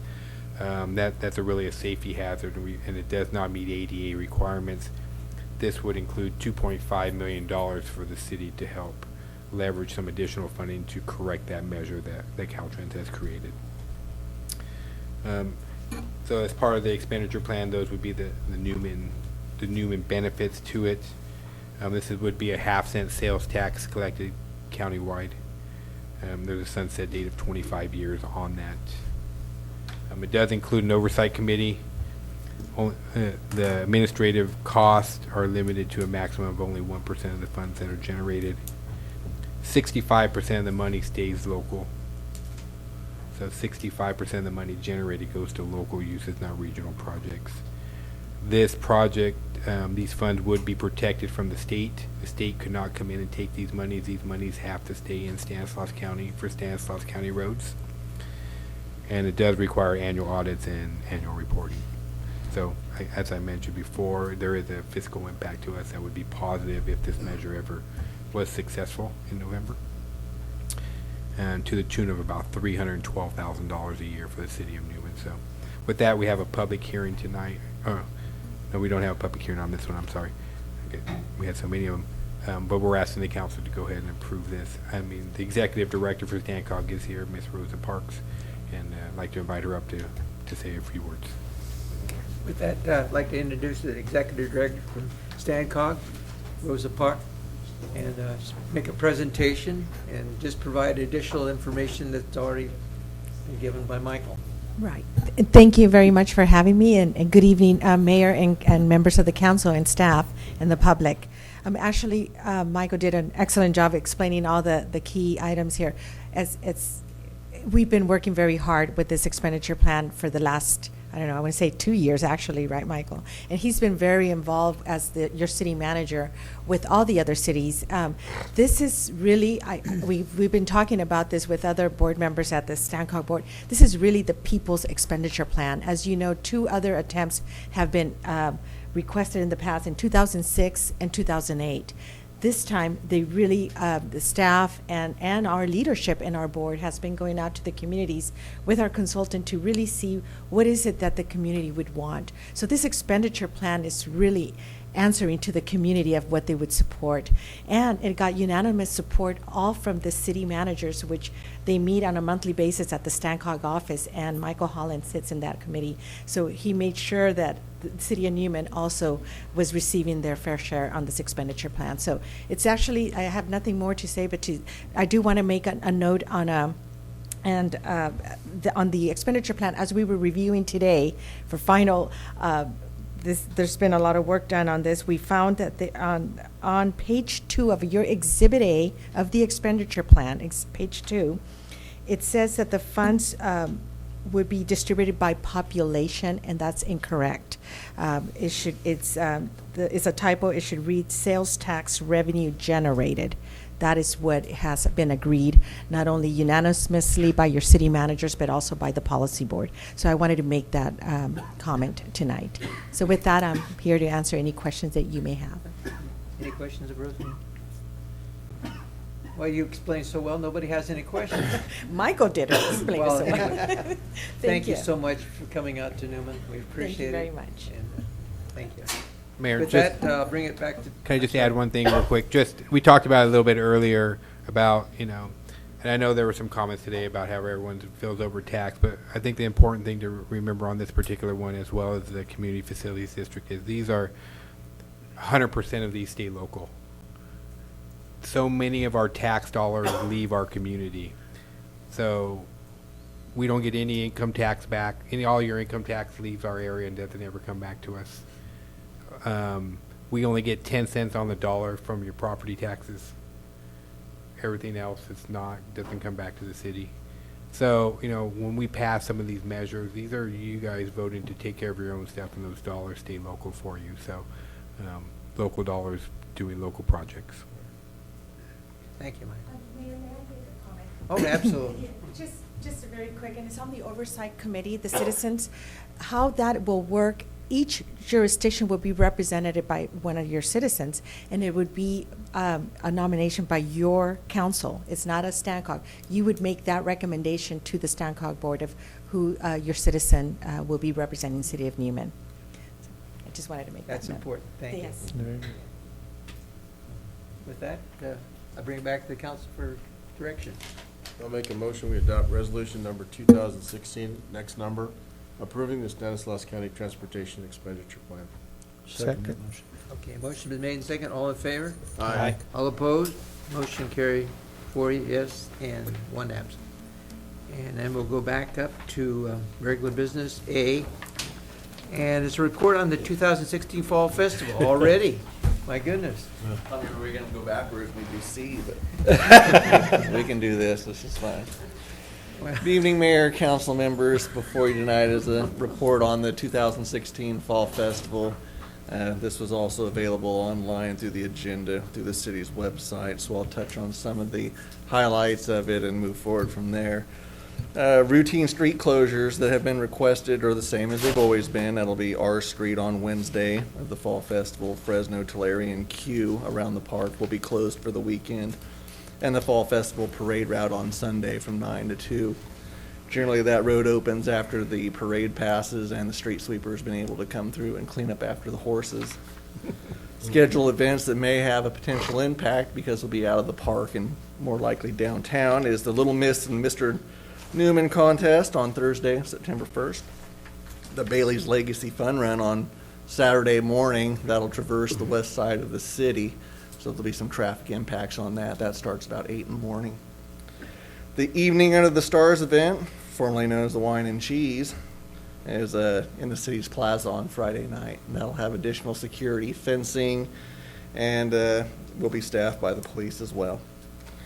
Fall Festival Committee has asked for the following downtown standards to be waived, and that would be the day of operation, the hour of operation, the music hour of operation, the cleanup deposit, waive ordinance 09.01.021, drinking in public for the event because it will be outside in public, waive the electrical and restroom use fees, and waive the glass cup and bottle usage standards. All other events for downtown standards will apply.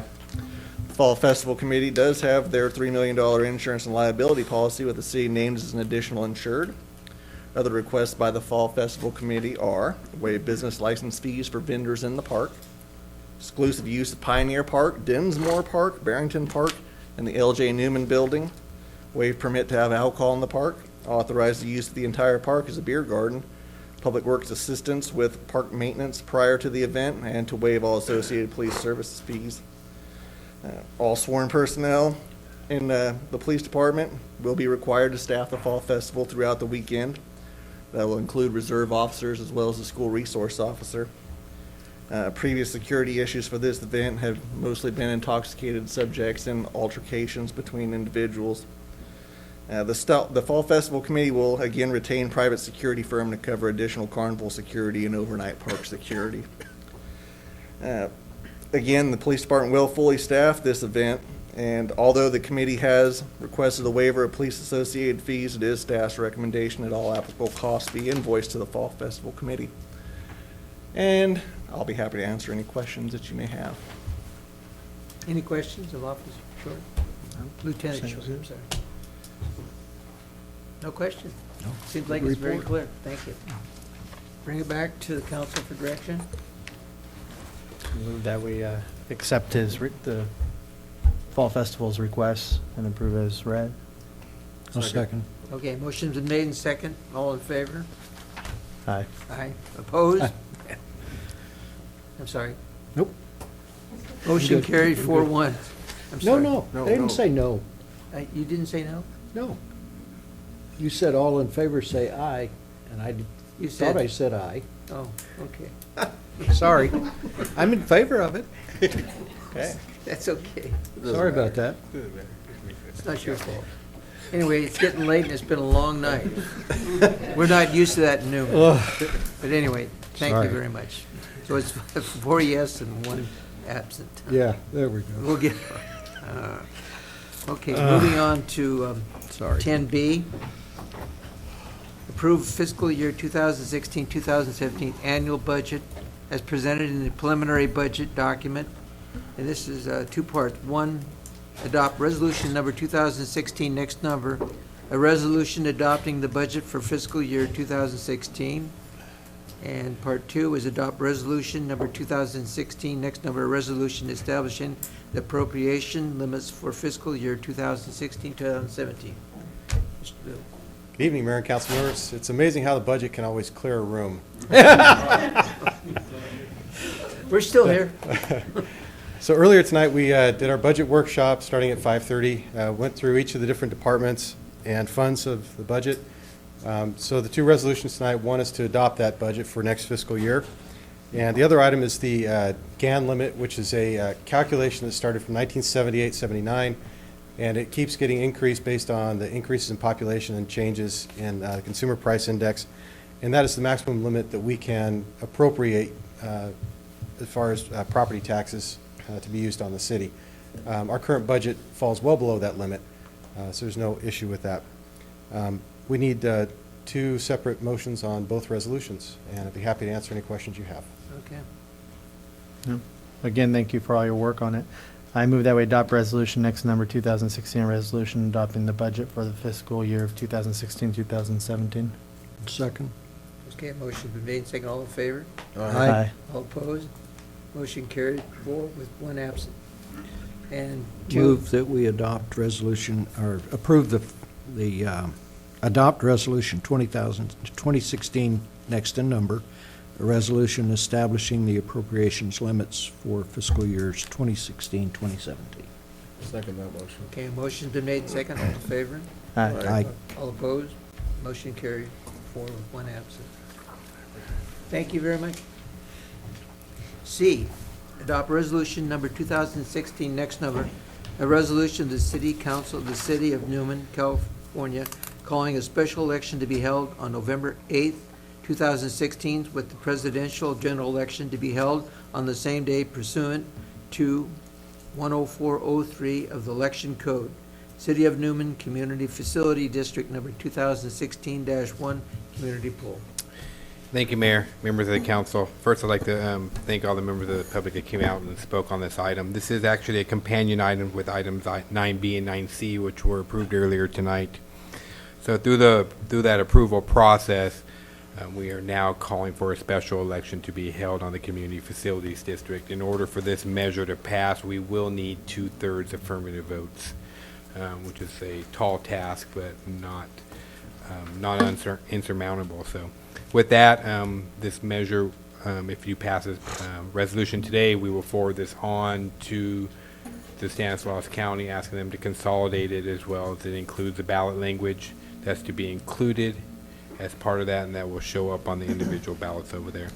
This will include all the qualified electors that live within the district, and that includes the city limit boundaries. So with that, I can answer any questions that you may have.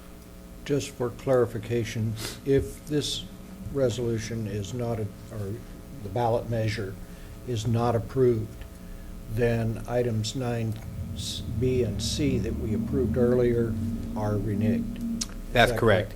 Ultimately, you formed a district and you approve the levying of tax, but those require voter approval. So ultimate final decision lies with the voters. Okay, so they have the final say. They have the final say. Thank you. I move that we adopt resolution next number. Wait, you already pulled it back to us, right? Did you bring it back? Okay, I'm sorry, I'll bring it back to council. Sorry, I jumped on. That's okay.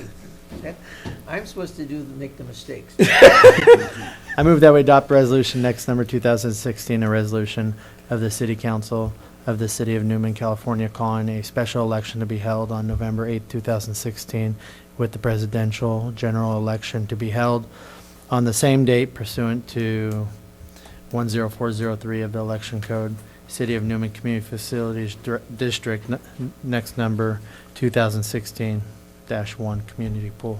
Second that motion. Okay, motion is made and second. All in favor? Aye. All opposed? Motion carried, 4 yes and 1 absent. And with that, we'll move to item 12, and that's items from the city manager and staff. Thank you, Mayor. Again, I just want to thank the members of the public who not only voiced their support for, but opposition to. That's part of our democratic process. But I would like to let everybody know that Musa Butero, who's sitting here in the audience, wants your name and number so that you can participate in helping to campaign for the measure that's going to be placed on the ballot. So don't leave without giving her your name and contact information. And with that, Mayor, I'm going to conclude because it's been a long meeting. That's right. Bob's sleeping. No, I'm not sleeping. I'm just thinking how wonderful tonight's been. Anyway, with that, I'll move to our police chief, and for any comments. I don't have anything tonight, but I'll be happy to answer any questions. Stephanie? No comments tonight. If I may, before, Chief, thank you for the update that you gave us per our request on the activities of the community services officer. Appreciate that. You're welcome. No. Yeah, nothing You don't want tonight. to tell us about the skate park? They have already staked it, so the surveyor, they had to get all the surveying information, so all the staking is completed.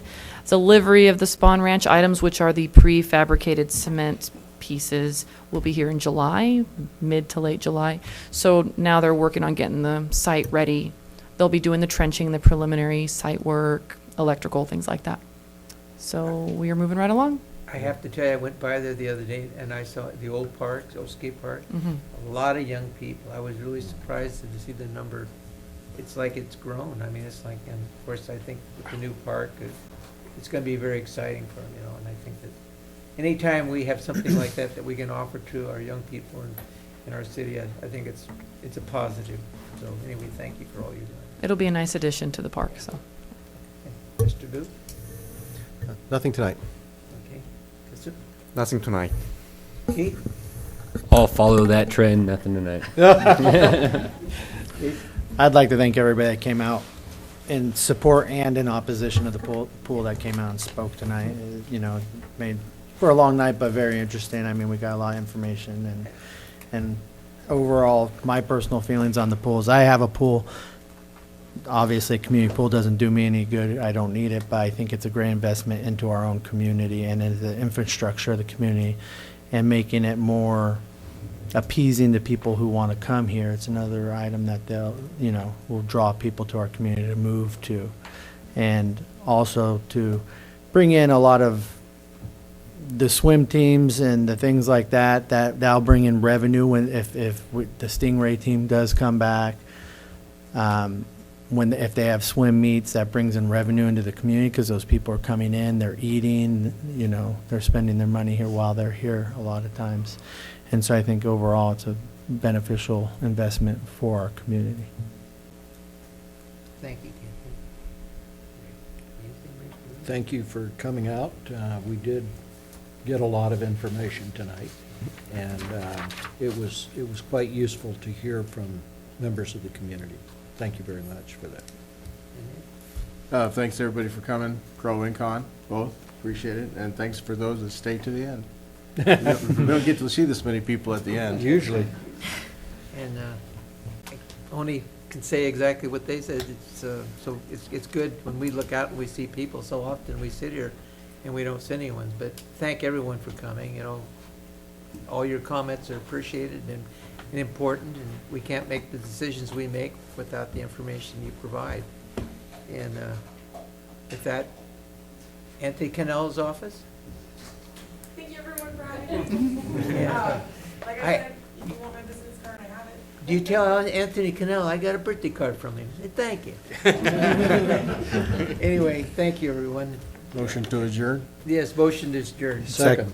Oh, motion been made, second. All in favor? Aye. We're adjourned.